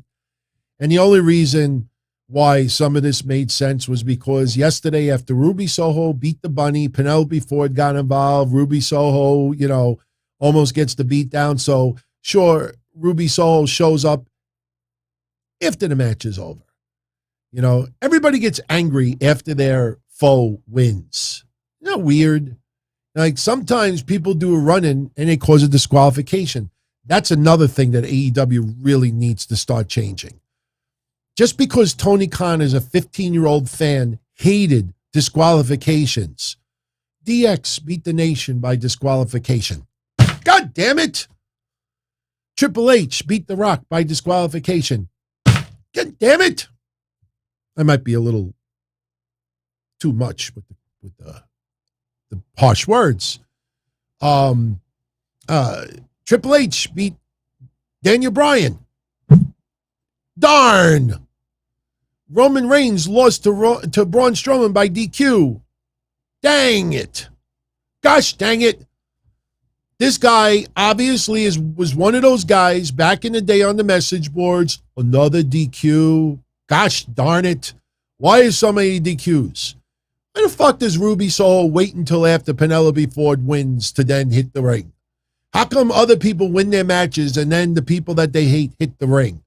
Yeah, once in a while, Rubo Soho should be so incensed at Penelope Ford for what she did yesterday that she hits the ring. And yeah, Penelope Ford would still win. She'd win by DQ. But Ruby doesn't sit in the back. I'm going to just wait. And I'm going to wait for her to beat Kiera. And once she beats Kiera, then I'm going to hit the ring. Tony, that looks dumb. It's stupid. And you do that too many goddamn times. When you have people in bitter feuds, you don't wait until the person gets a win under their belt. And if they get a win under their belt, I'm going to make sure that they win by disqualification because I knocked them on their ass. In time, everyone, in time, we will get some additional DQs. And then Tony Khan will realize, hey, you know what? DQs do make sense. But just because, see, that's why you have to separate your fandomhood with business and creative. And I don't care if everybody in the back hates DQs, because they obviously do, because nobody is like overriding anybody or convincing people. I mean, soon enough, you know, they're going to change in time. DQs do suck. I know it. They do suck. Sometimes they make sense. Look at Bianca, Sasha, Becky, and Charlotte from last Monday. People online were incensed. Mish, we had a discussion about it. Mish said, I loved it. And I said, why? He said, because these four hate each other so much, they can't get along. And that's why the match ended up the way it was. It wasn't a cop-out. It wasn't like, oh, bullshit finish. No. When people dislike each other, they don't want to see anybody that they dislike have any happiness whatsoever. AJ Marshall, thank you for subscribing. Much love. My hands are so much whiter than Riddle's. You have to sometimes ruin it for people.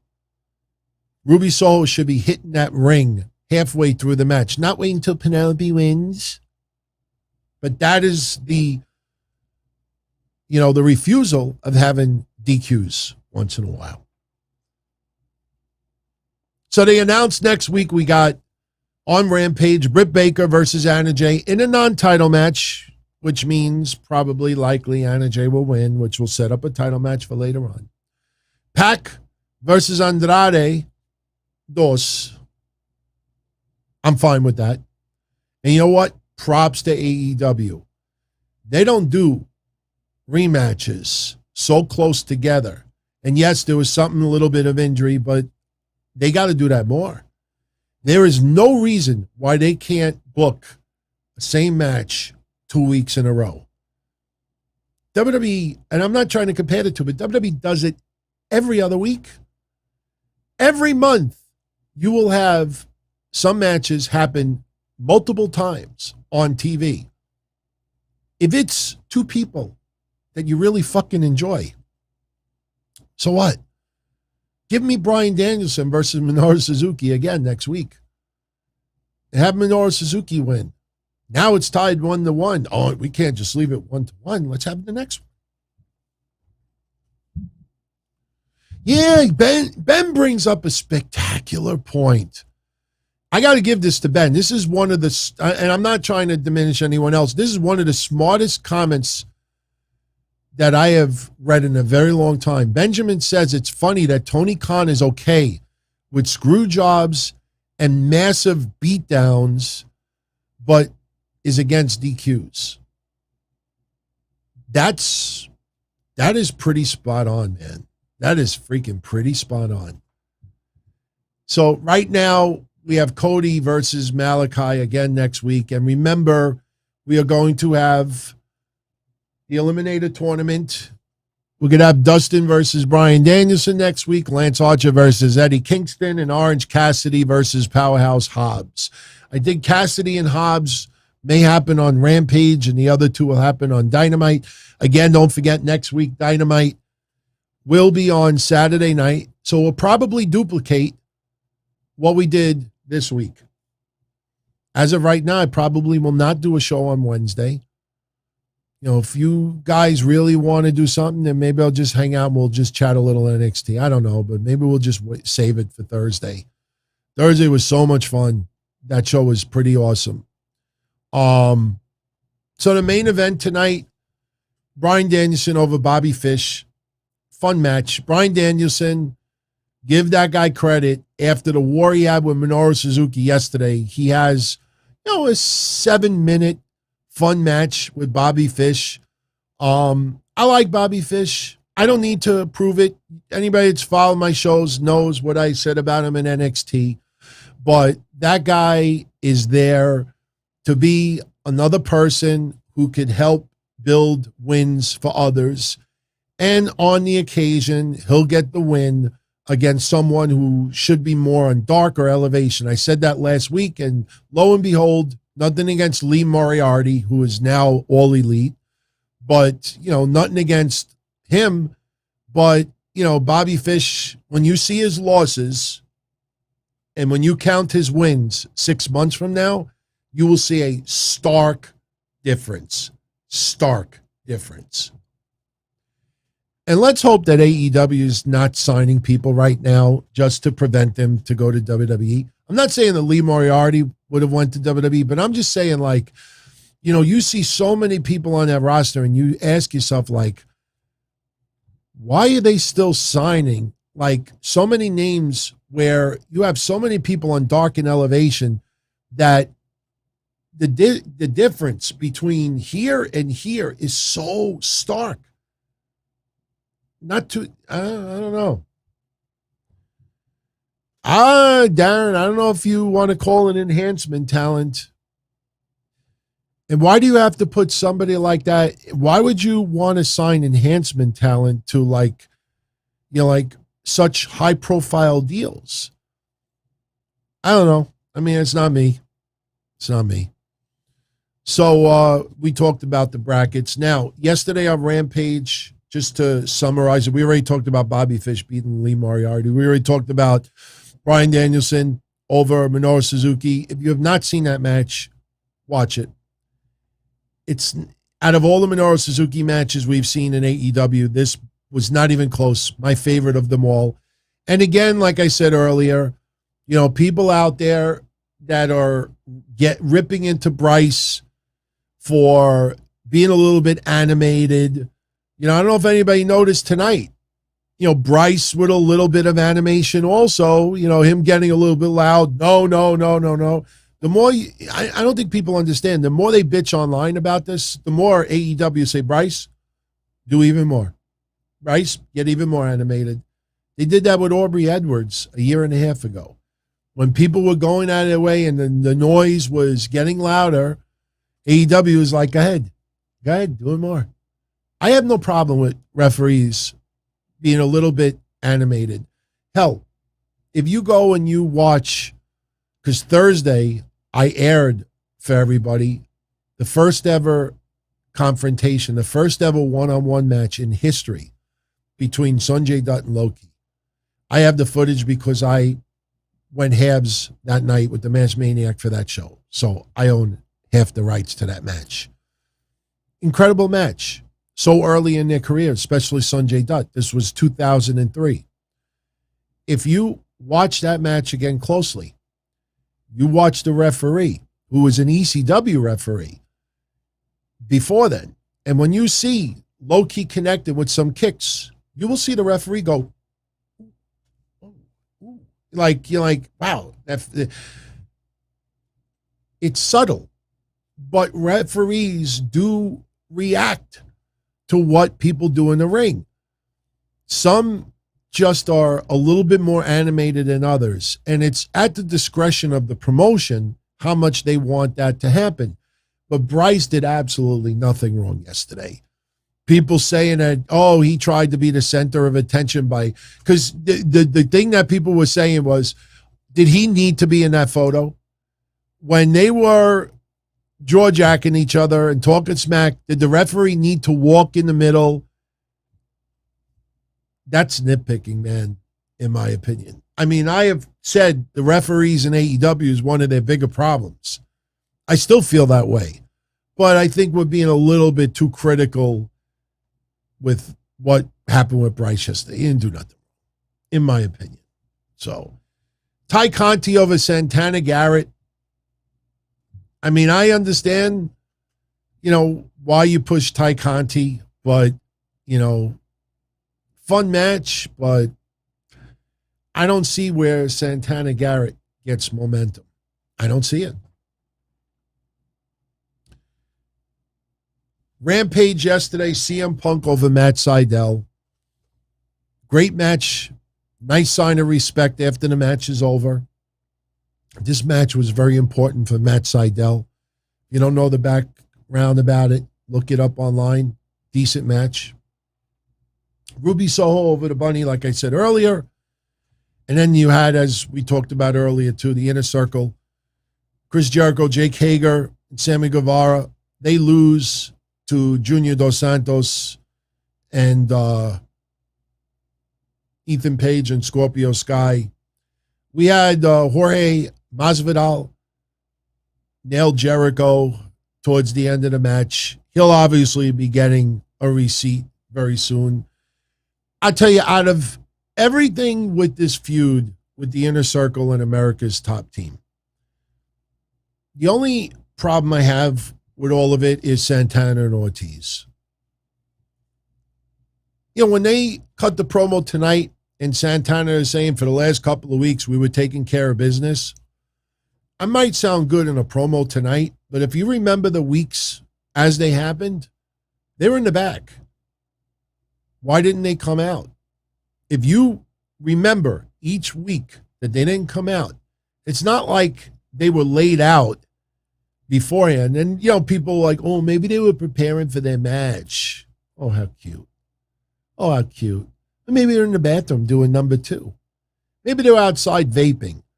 If you remember the weeks as it went down, people like, why aren't they? They're watching their Inner Circle members get beat down.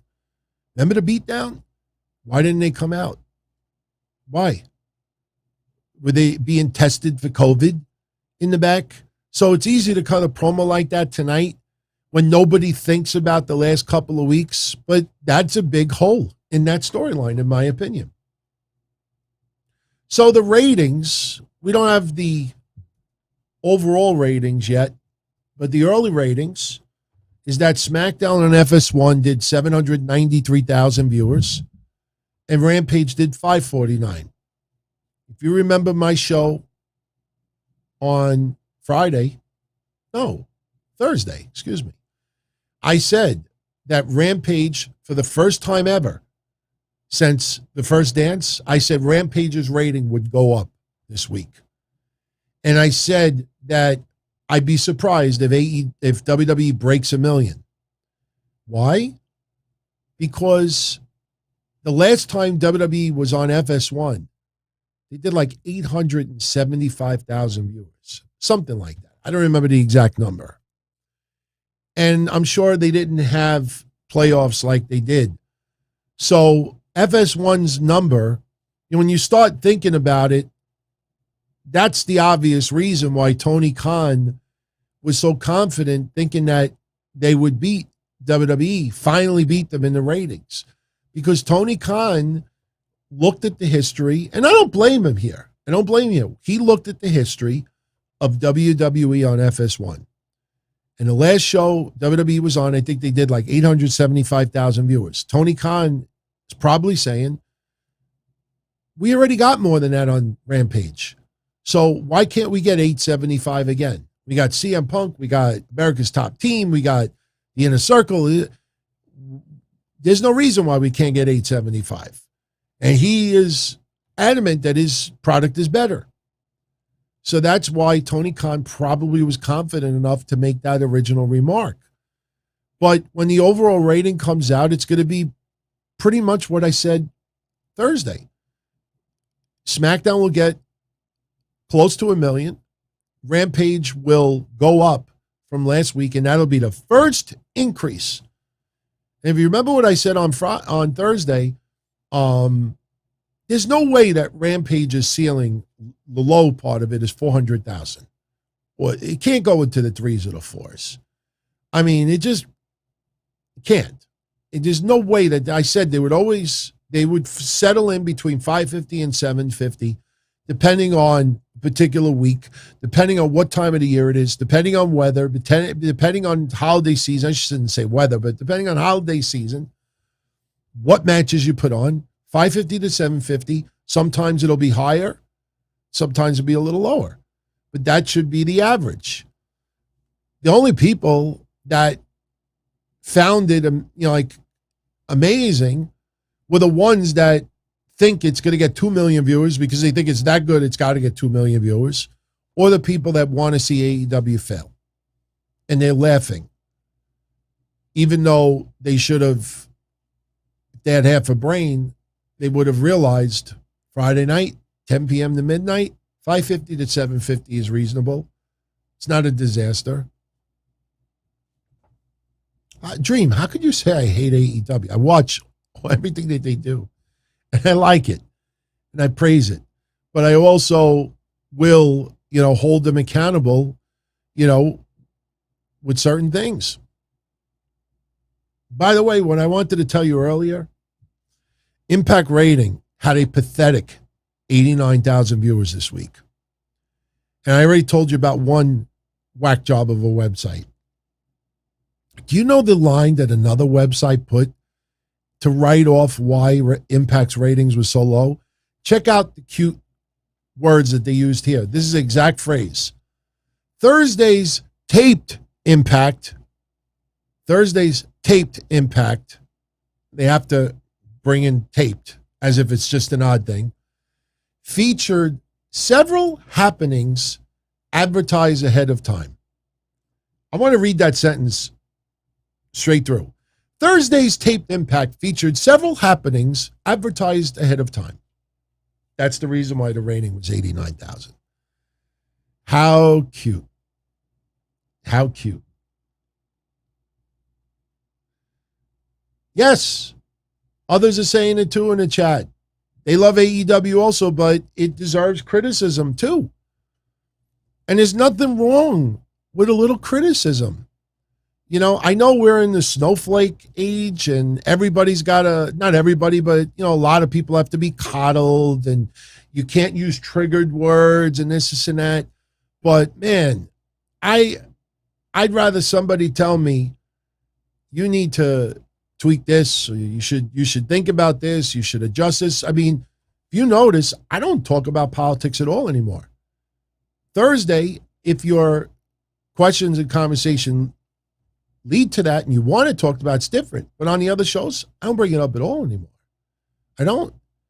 I mean, I bring up some COVID stuff here and there because it might have to do with some of wrestling. But the reason why I don't bring it up anymore is not because Trump is not president anymore. I didn't vote for him. But the fact is, most of you out there like, dude, leave the politics out. So I did. Darren, shout out to you, my friend. He woke up at 3 a.m. just to tune into my show. It's like 5 a.m. where he is right now. Now, just to go over the quick results for SmackDown, then we'll open these 2 mystery boxes. Then we'll talk about Roman Reigns. And a little Malakai Black, too, to school. But the Roman Reigns stuff was funny. Funny. I'll tell you why it's funny, too. Because some of you probably didn't even realize this with what he said, but we'll have some fun with that. Trust me, the Roman Reigns stuff is pretty funny. Some of what he said, I think he's wrong. Some of what he said, I think he's spot on. And some of what he said, I think some people didn't put 2 and 2 together when he brought it up. But anyway, yesterday on SmackDown, we had Sasha beat Becky in non-title. Obviously, Bianca doing commentary. Obviously, we had some inadvertent violence there. And this is just to hype up Crown Jewel. And remember, we have Becky going to Raw. So this is pretty much for the foreseeable future, the last time you're going to see Becky Lynch on SmackDown for quite some time. The Usos over the Street Profits in a street fight, which was excellent. Street fights are always fun. And this is the Street Profits leaving SmackDown. So they left in a loss also, but they left with a bang. Zelina Vega over Carmella, which we talked about earlier. So she goes to the final. She's going to Saudi Arabia. Finn Balor over Sami Zayn in a very fun match. But I think the outcome for most of us here was predictable. There was never any chance of Sami Zayn going to the final on this. And I think people are realizing that now. Would have been great. But, I mean, obviously, again, people kept in perspective. This is for Saudi Arabia. This is for Saudi Arabia. This is for Saudi Arabia. Then you understand why some people are on it, some people are not, and why some people, are winning and losing. Sonya Deville and Shayna Baszler over Naomi. I know, not fun for Naomi, but remember the seed that I think might have been planted yesterday. Let's see if Naomi shows up on Raw Monday. And if she causes Shayna the win. I know what some people may think. If Shayna wins Monday, what if Naomi shows up in Saudi Arabia and costs Shayna winning there? That might be a little stretch. I don't think you travel all the way to Saudi Arabia to just ruin the Queen of the Ring if you couldn't do it on a Monday Night Raw, which is so much more local. Then we had the contract signing with Roman Reigns and Brock Lesnar, which was a lot of fun. Brock Lesnar, look, when he first left WWE before he tried to make it with the Vikings, the very end, he started cutting some promos here and there, and he was gold, man. When he did what he did to Zach Allen and everything else, I mean, if people forget, some of his mic work at the time wasn't spectacular, but he was gold. And Brock right now, relaxed, having fun, teasing that Paul Heyman is still his advocate and messing around with Roman Reigns' head. I mean, it just works. Those two this is what I mean about feuds and storylines. Brock and Roman, sure, Brock doesn't appear on TV as much as he should, but this program continues week after week after week after week after week, even when Brock is not on. The interviewers will talk to Paul Heyman talking about Brock. The Usos will talk to Paul Heyman about Brock. Roman Reigns will talk to Paul Heyman about Brock. But every week, that storyline continues. Again, I bring up Kenny Omega, Bryan Danielson. No continuation. I bring up tonight, Hangman Page cutting his promo like he did. What were the Super Elite doing? Playing basketball in the back? You really followed close, but for AEW fans, they don't need that. That's not a priority, and that's perfectly fine. That is perfectly fine. But Tony Khan needs to understand, some people like to watch soap operas. Some people like to see things develop week after week after week.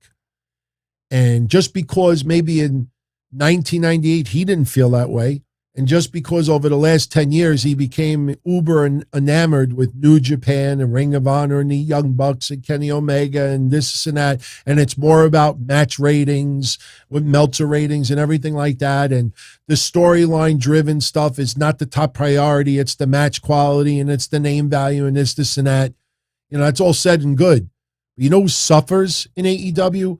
All the people that are not main eventers. They can't get a good storyline. The greatest chance of Lance Archer getting a storyline is, for some reason, out of the clear blue, he starts ranking on Sting. And Jake the Snake Roberts is making fun of Sting and cracking on him. And I'm like, where did this come from? And then all of a sudden, a couple of weeks later, they get along. I mean, it's just, that was the closest you were going to get. When people are not on the, you can have lower card wrestlers have a semi-main event match. Think of the women's Money in the Bank ladder match is a perfect example of that. Not everybody has to be like marquee names. If you have great feuds and great storylines that continue week after week after week, those people involved do not have to be marquee names, but everybody wants to see it. All right. So very quickly, let me plug the interview. If you want to, I recommend you go listen to the audio of it. It's $7.90 the ticket in Miami. The name of the show is the Zaslow Show. That's spelled Zaslow. And he had a great interview with Malakai Black, talking about that he's been in wrestling now for many years. He wanted to do this since he was at the age of 5. And he brings up, growing up watching Yokozuna, $1 Million Man, which is very interesting that he would pick those names.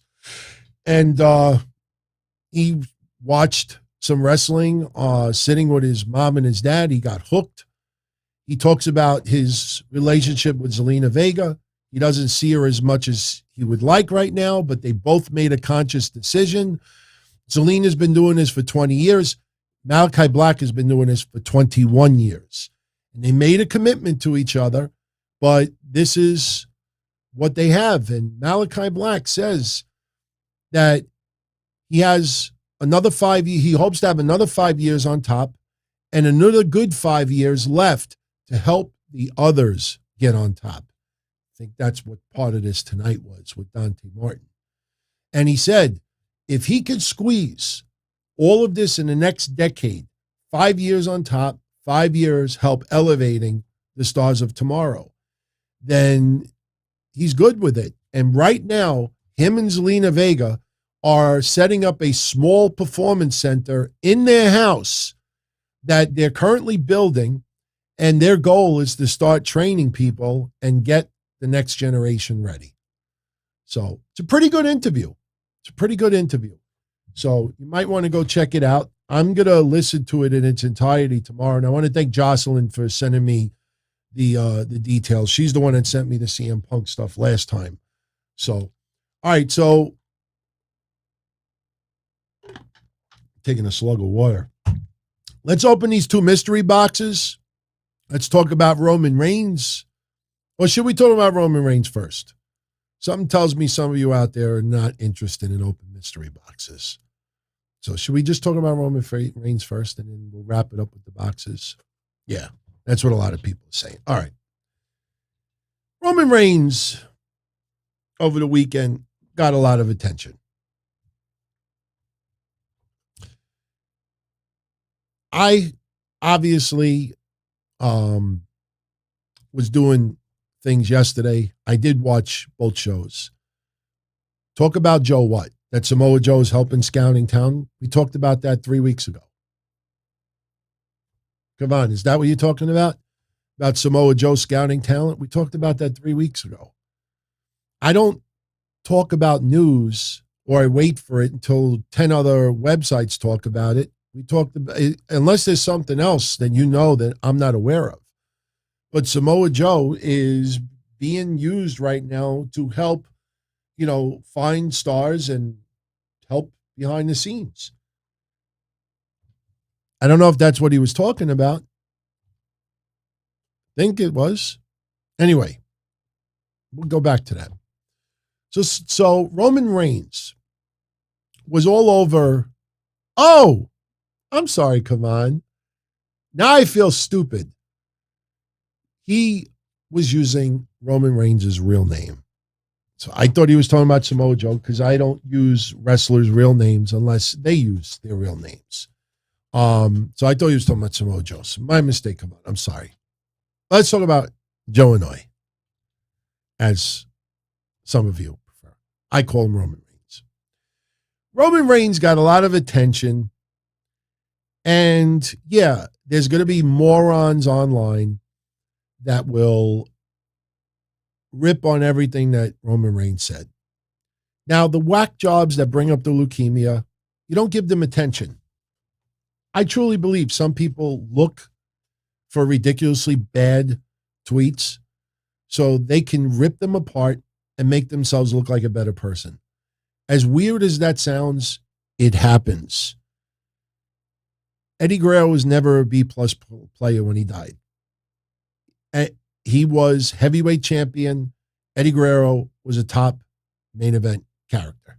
Maybe not as huge as some others. He's not a B-plus player. So just because one dumb moron says that online, thousands of people get triggered. No, thousands of people just wanted to make the statement, Eddie Guerrero was not a B-plus player. 50 likes. Eddie Guerrero was not a B-plus player. 100 likes. Captain fucking obvious. He was not a B-plus player. So when people start getting really personal with Roman Reigns for making his comments about AEW, you do not give those people attention. They know that they're trolling. They know that they want to get under the skin. And when 1,000 people respond back to some dickhead who's wishing his leukemia to come back, you are doing exactly what that asshole wanted you to do. They don't tweet that and then feel guilty after. I should have never said. You know when they say they should have never said it? When their social media profile is ruined. If they thought that they could hide under an alias name, but they're not extremely careful about it, and somebody does a search somewhere and finds an email address, then finds their real social media personal accounts, and now everybody has their info. Now it's not funny anymore. These people do it because they want you to get upset. That's what trolling is. And when a troll gets 1,000, 2,000, 5,000 responses, a lot of wrestlers with blue check marks, you did exactly what they wanted you to do. I don't do that. So anyway, what I thought was hilarious about Roman Reigns talking AEW, talking CM Punk, talking about competition is this. And if you look at when I tell you what I'm telling you now, and you look for yourself, you will see more examples of disingenuous people out there. CM Punk right now is God Almighty in AEW. Okay, for AEW fans, if CM Punk is their number one guy, I totally respect that. No doubt. What was hilarious about it is, if you do a search for the websites that are covering the Roman Reigns interviews about AEW, the first, I don't remember the name of the website. I didn't write it down because I usually don't give people like that play. I mention their names. I should have. But if you do a Google search, the first website that comes up that's getting the biggest press talks about AEW and talks about competition, talks about Brock Lesnar. Maybe someone out there knows the website, post it in the chat, and I'll mention it. So I'm reading it, and I'm taking notes. The Brock Lesnar stuff, no need to bring up, but I'm taking notes, and I'm like, okay, this is interesting. Very interesting to see Roman Reigns' view about AEW and why he doesn't value a competition, everything like that. So now I say, okay, let me find the interview where he talked about CM Punk, where he said CM Punk has lost a step. He said a few other things.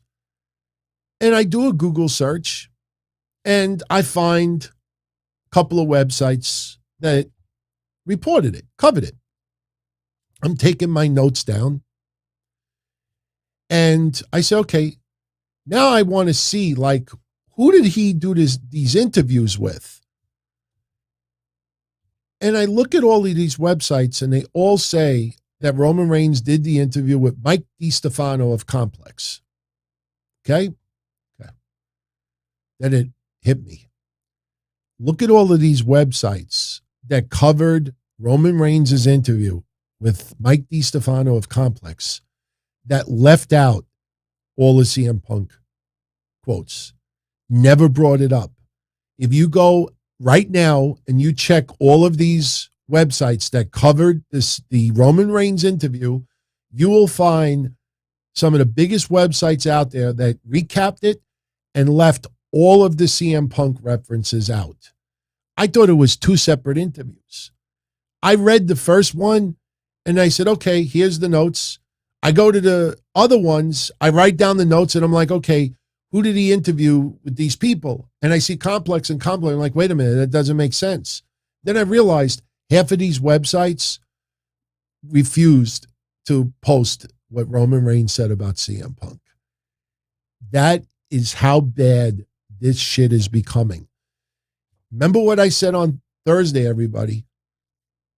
Tony Khan said this past week, look at the Raw Go Home show.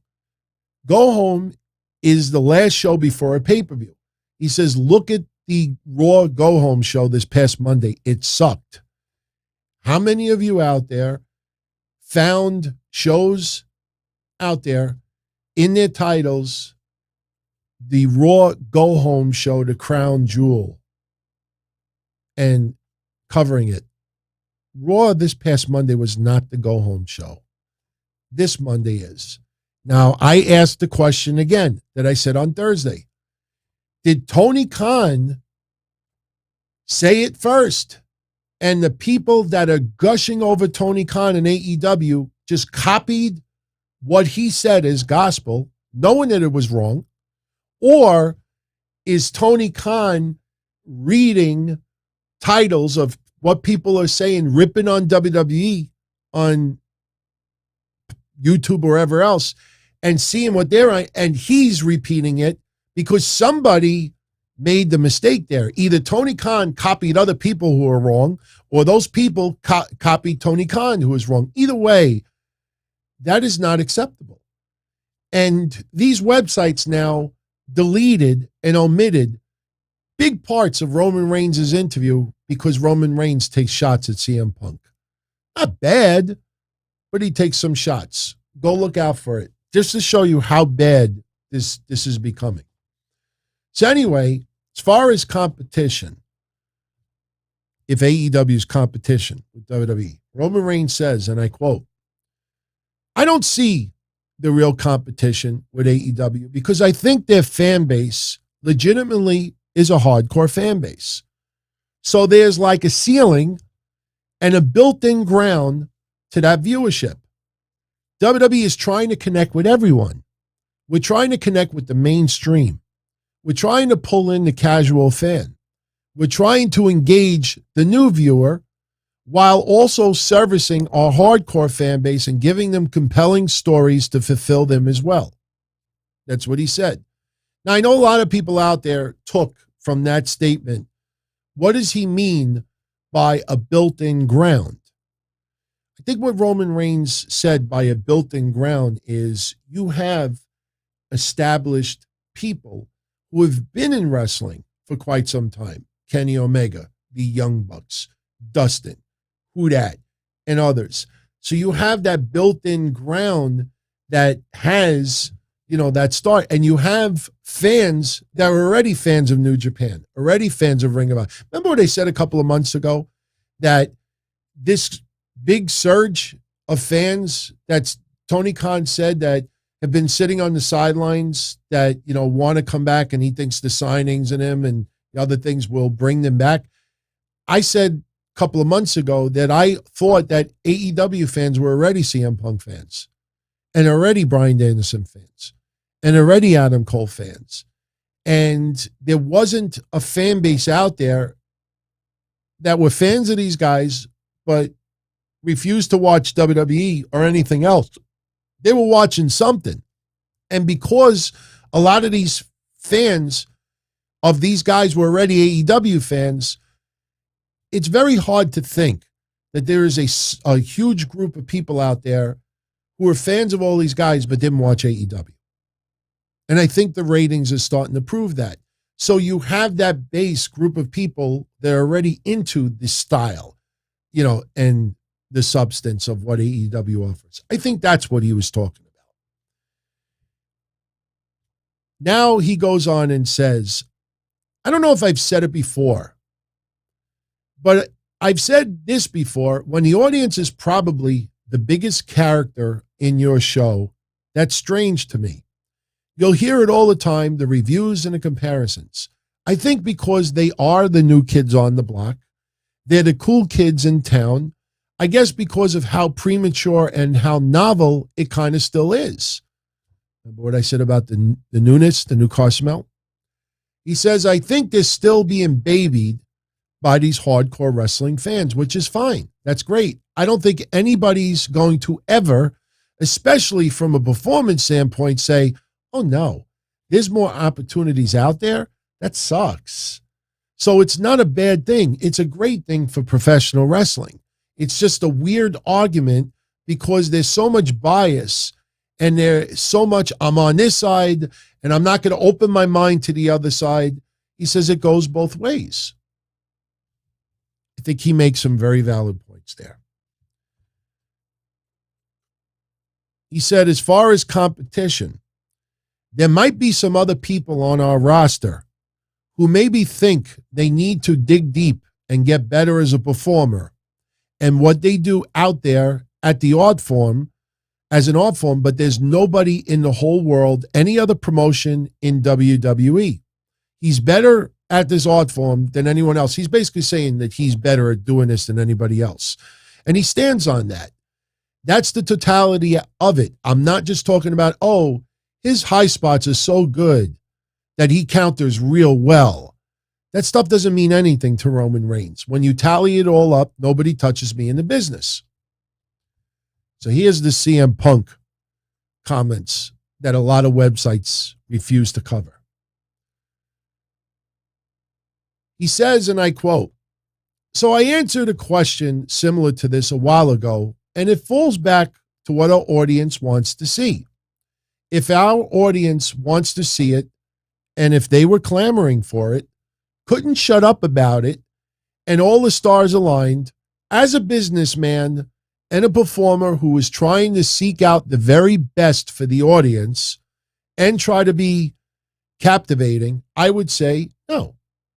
But I mean, on a personal level, it doesn't do anything for me. That's not going to elevate me at all. It's talking about CM Punk. He's older now. I haven't really seen a full match. I've seen a clip or two, and to me, a step or two has been lost. Then also, he got his ass whooped in UFC. He didn't say ass. He just said he got whooped in UFC. I think somebody just added ass. I see asterisks. I don't think anybody really believes that someone 200 pounds soaking wet with no explosive bone in their body could ever really do anything to me. I'm 6'3", 265, a legitimate athlete who could throw some weight around and has been on the gridiron at the highest level. Probably would have maintained it in the NFL if my health issues didn't happen when I was 22 years old. He says that when it comes down to it, I'll throw him and pretty much the rest of the roster on the curb, no problem. They're just little brothers, you know? I think people got a little too triggered with that. I think this was Roman Reigns, the character, talking more than anything else.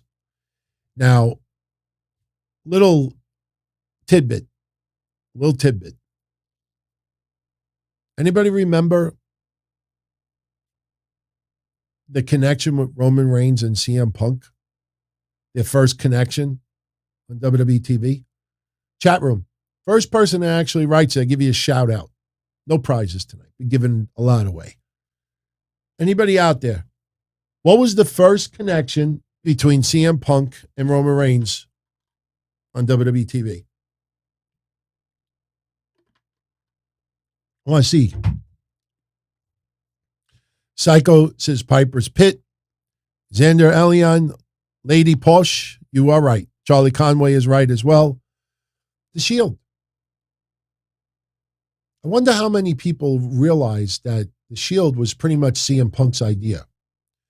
And CM Punk wanted the Shield to be, if I remember correctly, I'm not, and this is just from memory, I might be partly wrong, but I think ultimately he wanted Seth Rollins,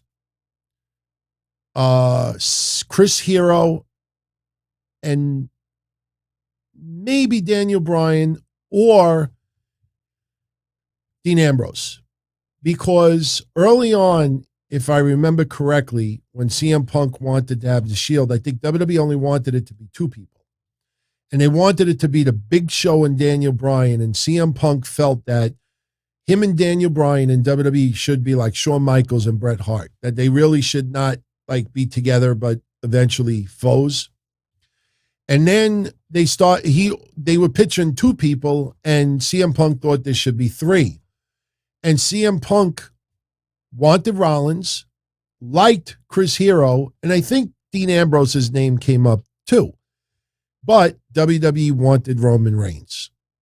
They wanted, I think, Roman Reigns to be in this, and CM Punk is fine. So I think CM Punk might have been feuding with Ryback at the time, and the Shield made their debut. And I think they put Ryback through a table, if I remember correctly. But the thing is, originally, Roman Reigns' name did not come up with CM Punk. Maybe because of that, Roman Reigns maybe a little offended by that. I don't know. I don't read their minds. But the point is, CM Punk has a lot to do with the Shield's history, the origins of it. And, these guys are just having fun with each other. What is Roman Reigns supposed to say about CM Punk?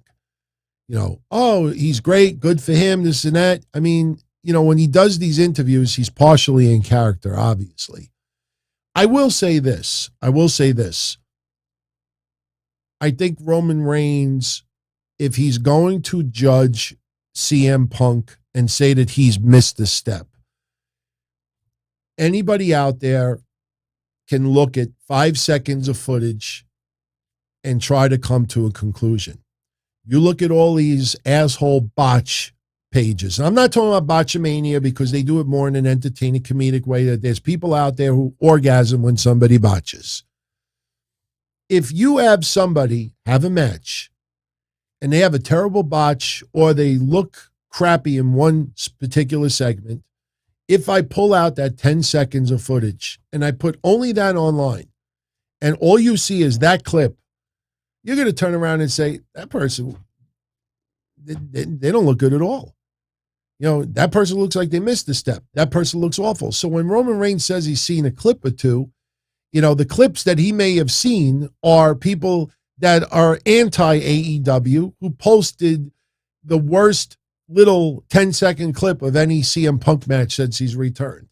So I personally think that Roman Reigns, if he's going to pass judgment on CM Punk, even if he wants to be in character over it, revealing that you only seen a clip or 2, I think that's just, I don't know. I think Roman Reigns is wrong there. So I don't think people should have taken that so personal. As far as Roman Reigns' view about AEW as competition or not competition, again, Tony Khan, and I like him. He's a very smart businessman. He wants his product to succeed. Tony Khan's biggest mistake recently is he's fallen into the trap that watch us, not just because we're good, but because they suck. That is for the gushers online to do. That is for the fringe element in AEW, as far as fans go, should do. Not the owner, billionaire's son, however you want to call him. He should not be the one doing that because he not too long ago said they want to attract every fan. They want to attract the fans that have fallen out of love with wrestling. They want to attract the casual fan. They want, hopefully, for the WWE fans to see an alternative and maybe they like it. But then on the opposite side, he's putting down WWE's product. Now, not for nothing. Even though the California crowd on Monday was lighter than normal, I remember a lot of fans cheering for things. I hear "This is awesome" chants during WWE matches. I hear fans chanting and cheering and having a great time.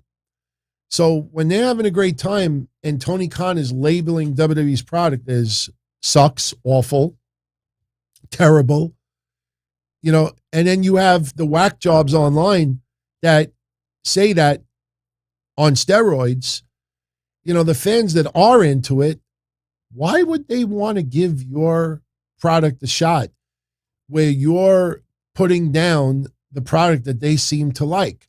Tony Khan no longer sounds like a guy that wants to give an alternative and wants everybody to check it out and tune in and enjoy it. No, now he sounds like a guy that WWE is awful and we're so good, you need to know that. Nobody is hidden under a rock. They know AEW exists. If fans want to watch it, they will. But, what went on yesterday with a small fringe element, you must stay home. You must watch this live. If you are a fan, you must watch the YouTube match with Bryan Danielson and Minoso. If you don't do that, then you're not a true fan. Those are the people that are going to run AEW into the ground because it seems like they're starting to get into Tony Khan's head. So, yeah. Anyway, so that is Roman Reigns' comments. So we're already at 2 hours and 30 minutes, so I'm going to wrap this up because in about 48 hours, Mish and I will be back here. Monday, we're going to cover Raw. Now, I'm going to unbox. We will close out with that. But Monday, I'm going to cover Raw. We're going to do predictions for Crown Jewel. I was thinking about it. I'll leave it up to you all on Monday. Maybe we do predictions on Wednesday. I don't know if we should do a separate show just for predictions, but I don't know. We'll see how Monday's show goes. I'll talk to Mish. Maybe Mish doesn't want to do predictions on Monday. So we'll see. But Monday, obviously, Mish and I will be here at 11:05 p.m. And I'll be here definitely Thursday, right after Crown Jewel, to cover it live. I am going to make sure that I'm home early that day to watch it as it happens. And then Thursday night, we will do the Q&A. And remember, this Thursday, all chat room, entire show. That last 90 minutes was a lot of fun. So anyway, let's open the boxes. Let's open these. We got... Now, I purposely cut the addresses out so nobody's personal information, including my own, would be shown. But this was the one from David. I think I might have said Daniel before. This is from David. Sent me a box. I have no idea what's inside it. And then I got this thing. This is from Nate. I took his personal information off also. This is from Nate. He is always in the chat room with you all. And he's like, did you get it? Did you get it? Did you get it? So both of them told me to open this live on the show. So which should I open first? The big box or the little box? Let's see. There's like a 5-second delay in the chat. I have no idea what's in these boxes. So I don't know if they're meant for me or if they're meant to give away. I mean, obviously, okay, everybody's saying open the big box first. Okay, so I have, do I have a razor blade? Yes, I do. Why I have razor blades on the floor, I have no idea. I'm still here, getting a razor blade. Oof, razor blade. Okay. Again, I have no idea what's in this thing. It's kind of heavy. How many pounds is this weigh? Looks like 8 pounds. I don't know. It's either 6 pounds or 8 pounds. So, all right, we're opening this up. This is live on the show. Again, he insisted that I open this live. So it might be, and I hate to say this about anybody's stuff. Hopefully it's not an epic fail. Hopefully it's not pictures of my fiance inside. Okay, we open this live. Hold on. And as we open it live, it is covered. Oh, I see a piece of paper. It is taped to the garbage bag. Hey, DT, this is a token of appreciation for the years of entertainment and everything else you do. Thank you for everything, Nate. Pretty cool, man. Much love. I will separate it from the bags. Oh, by the way, before I open this further, know it. First time watching, enjoyed, and he says, I am not mid. Thank you. I appreciate that. Thank you very much, my friend. The $5 too. Thank you. Just one thing, everybody. Remember this? the Jake the Snake Roberts 1991 bubble gum from the other day, I kid you not, and I'm not exaggerating when I say this. That night, I had bumps on the side of my tongue. And when I woke up the next day, my tongue felt a little swollen. I have no idea if it had anything to do with the gum. Maybe it was the Listerine afterwards, but I still feel a little like soreness in my tongue on the side. So I don't know what the deal was with that gum. It did not taste very good. I'm going to be throwing it out tomorrow. But whatever it was, I don't know, man. That was kind of like funky, to be honest with you. So anyway, let's open this up. I'm a little excited here. I mean, fragile. All right, we see 2 boxes. Hey, what's that joke they used to say? What's the definition of a vagina? No, Andrew Dice Clay used to say, what's the definition of a vagina? The box the penis comes in. All right, taking one out. Holy shit. I've never seen this before. Where is this from? Eddie Guerrero? Is this Focos? Are these Focos? Eddie Guerrero, Series 2, bobblehead. Eddie Guerrero bobblehead. It's pretty fucking cool. Look at the back of this. Look at that. That looks like Eddie. That's pretty fucking sweet. That's pretty awesome. So we got an Eddie. Oh my God, there's a lot in here. I got a whole family worth. Are they all Guerreros? Hold on. We got Eddie. Got to put Eddie over there. Stone Cold Steve Austin. Stone Cold Steve Austin. You got Austin. All right. It was me, Austin. It was me all along. All right. We got Eddie. We got Austin. There's a lot in here. Undertaker. That's the Undertaker. Wow, my whole row behind me is going to be filled with bobbleheads, it seems. The Undertaker's nice, man. Fakos. I don't know. These are pretty fucking sweet, man. Wow. Macho Man. I'll show you the back. The back looks a little clearer on film. Macho Man, Randy Savage. That looks nice, man. You look at that. That is pretty sweet. Ooh, almost dropped it.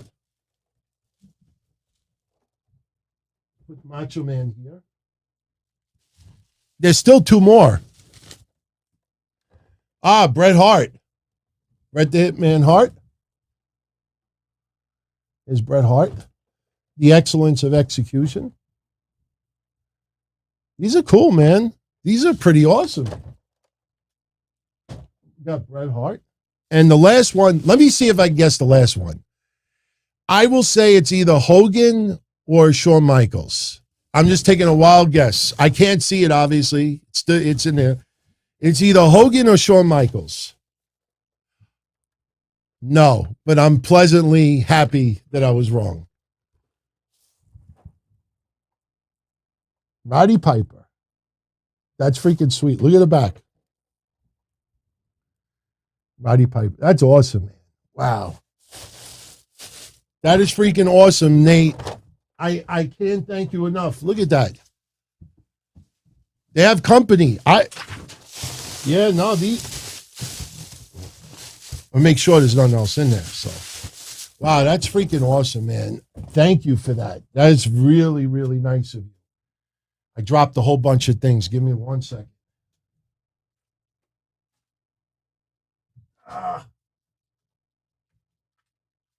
Shit.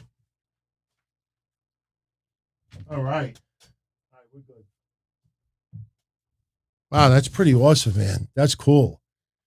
I like opening things live. You know, some of you sent me candy, sent me other stuff. There's some things on the way. That Hogan camera, I took all the pictures. I haven't sent the film yet out to develop, so I'll send it out next week, and we'll see how the pictures come out. But yeah, Nate, that was all. Oh, he's live right now.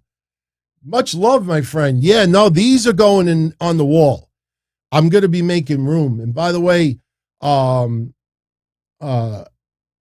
that Daphne photo, Tim, tap, I got it. And I think we're going to be ordering a either black or purple frame for it. And we're going to have to make room. We're going to have to make some changes. Beavis and Butthead will probably have to move out of there, but those will be going up. So I thank you. So we got this box. I have no idea what's in here. I have a feeling it's something edible because if you look at the width of it, but let's open this one up. Let's see what's in here. All right. That's freaking awesome, man. I know somebody said, DT, give those bobbleheads away. Hell no, man. That's going to go on the wall. I'm going to be a little primitive about this one. All right. We have entered the box. We have Violet. Oh, shit. No way. No way. There's something else in here. Hold on. Okay. Some people are going to get a kick out of this. Holy shit. This is the original WWF cassette tapes that they would give away, I guess, the fan club back in the 80s or the early 90s. This is the original WWF Superstars theme music. This is Volume 3.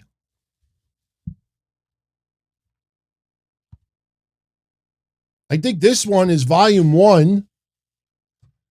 And there's another one. Oh, there's 2 in here. There's another one. Holy shit. Look. These are the original cassette tapes of WWF theme music. There's 4 of them. You got this one and this one. You got these 2. And they look brand new. They look brand new. Holy shit. I got a boombox in the corner over here. I could throw it in a boombox, see if it works.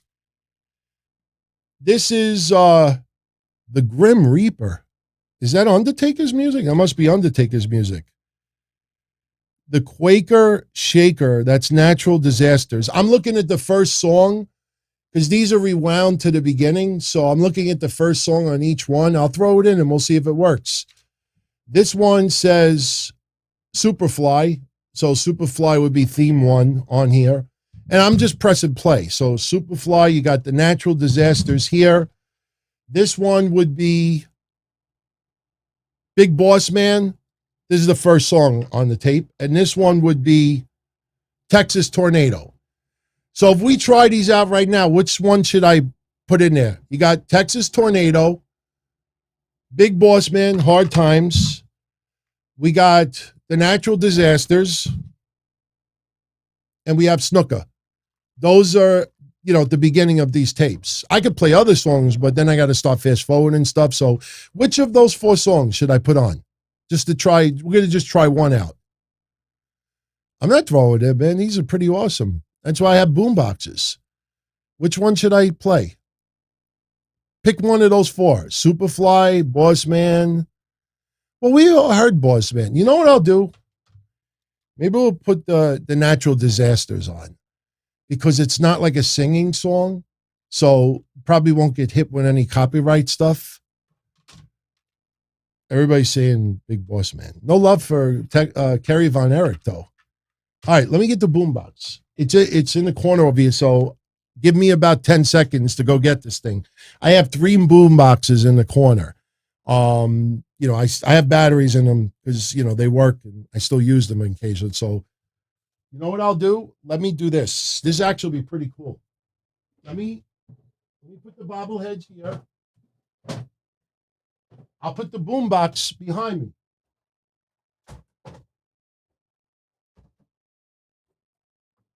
I'll put the boombox right here.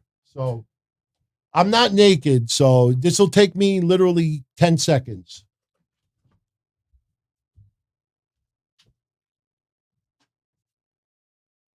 Oh my God.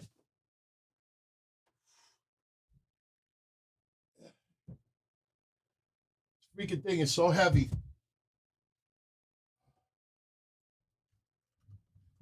Like it, right? It's nice. I get like 2 or 3 grand on eBay if I sold one of these right now. Still works. Let me see.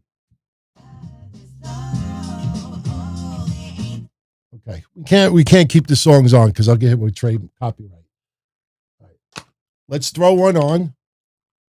Maybe we'll try all 4 just for a couple of seconds so we don't get hit with copyright. I just realized something. I have to put the mic next to the speaker because this mic, the way it's set up, you probably wouldn't even hear the music. So let's close in here.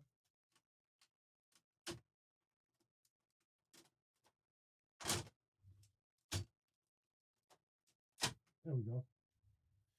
All right. Let me throw this over here. Let's see if it works. Put the volume up. All right. Oh, wait. Is that Undertaker? Hold on.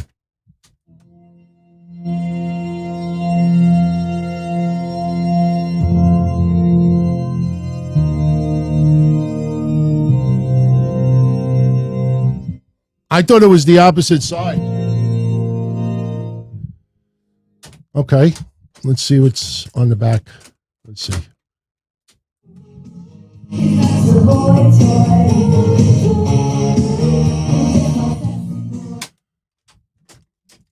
Doesn't sound too bad. Yeah, it was Undertaker. That's strange. Yeah, the Undertaker. All right, let's throw one of these others. I don't want to play them all, but let's see what this one sounds like. Let's throw. This is another one. Wow, you got to see. These are like in perfect condition. There's like no marks on it, no nothing. Wow, these look brand new. These, you got, if you don't know the history of these tapes, look it up. It's pretty cool.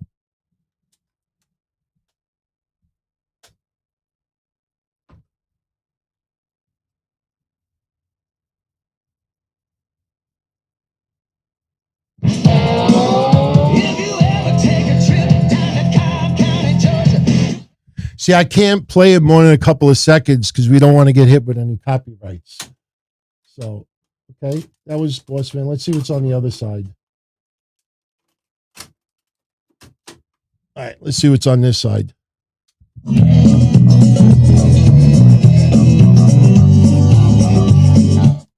Bushwhackers.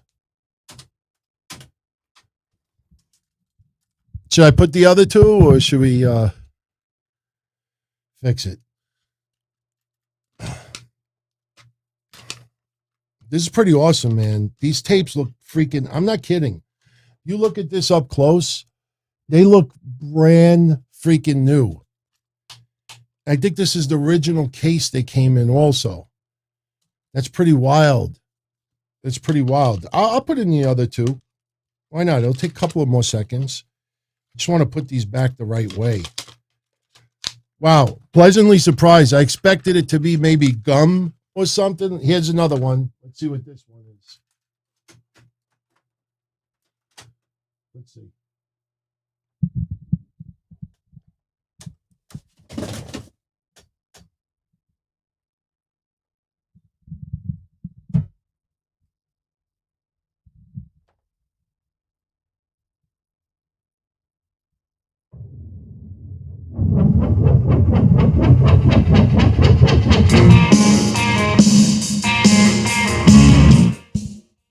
Texas tornado. But I'm the $1 million man. And you will be bought. Pretty cool, man. They sound good. I tell you, they sound pretty good. Let's throw this one in. If you had any idea how loud this radio would get, oh my God. If I put this all the way up. All right, let's see.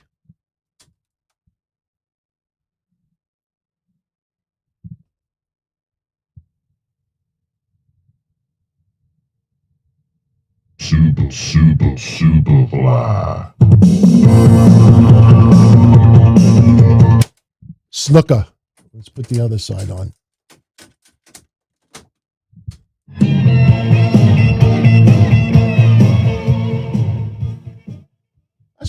That's pretty weird.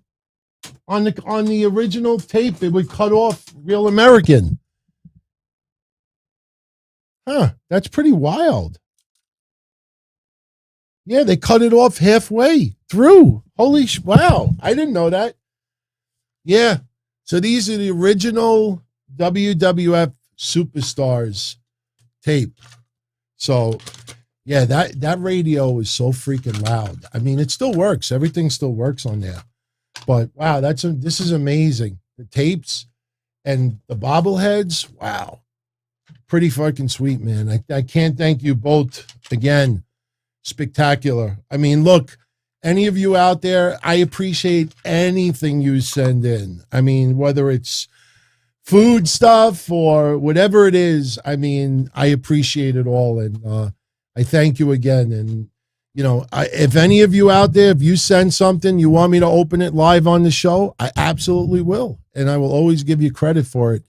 And believe me, I appreciate it more than you know.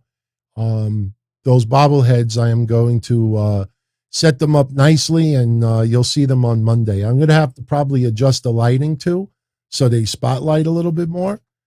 But that's pretty wild, man. That's cool. What an awesome way to go out.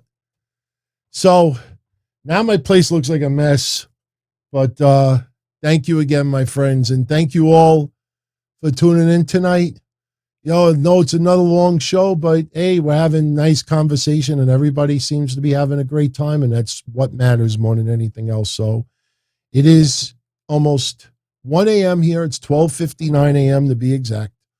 So I'm going to jet out of here, and much love again to all of you. And if you enjoyed tonight's show, you know, smash that like button.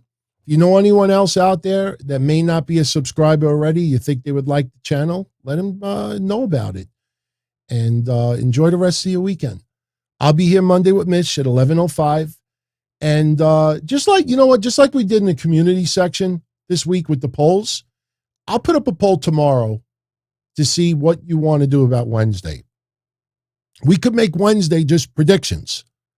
I don't mind coming up here Wednesday. We could come up earlier. I could come up here at like 8 o'clock Wednesday and do predictions. So that's what I'm going to do.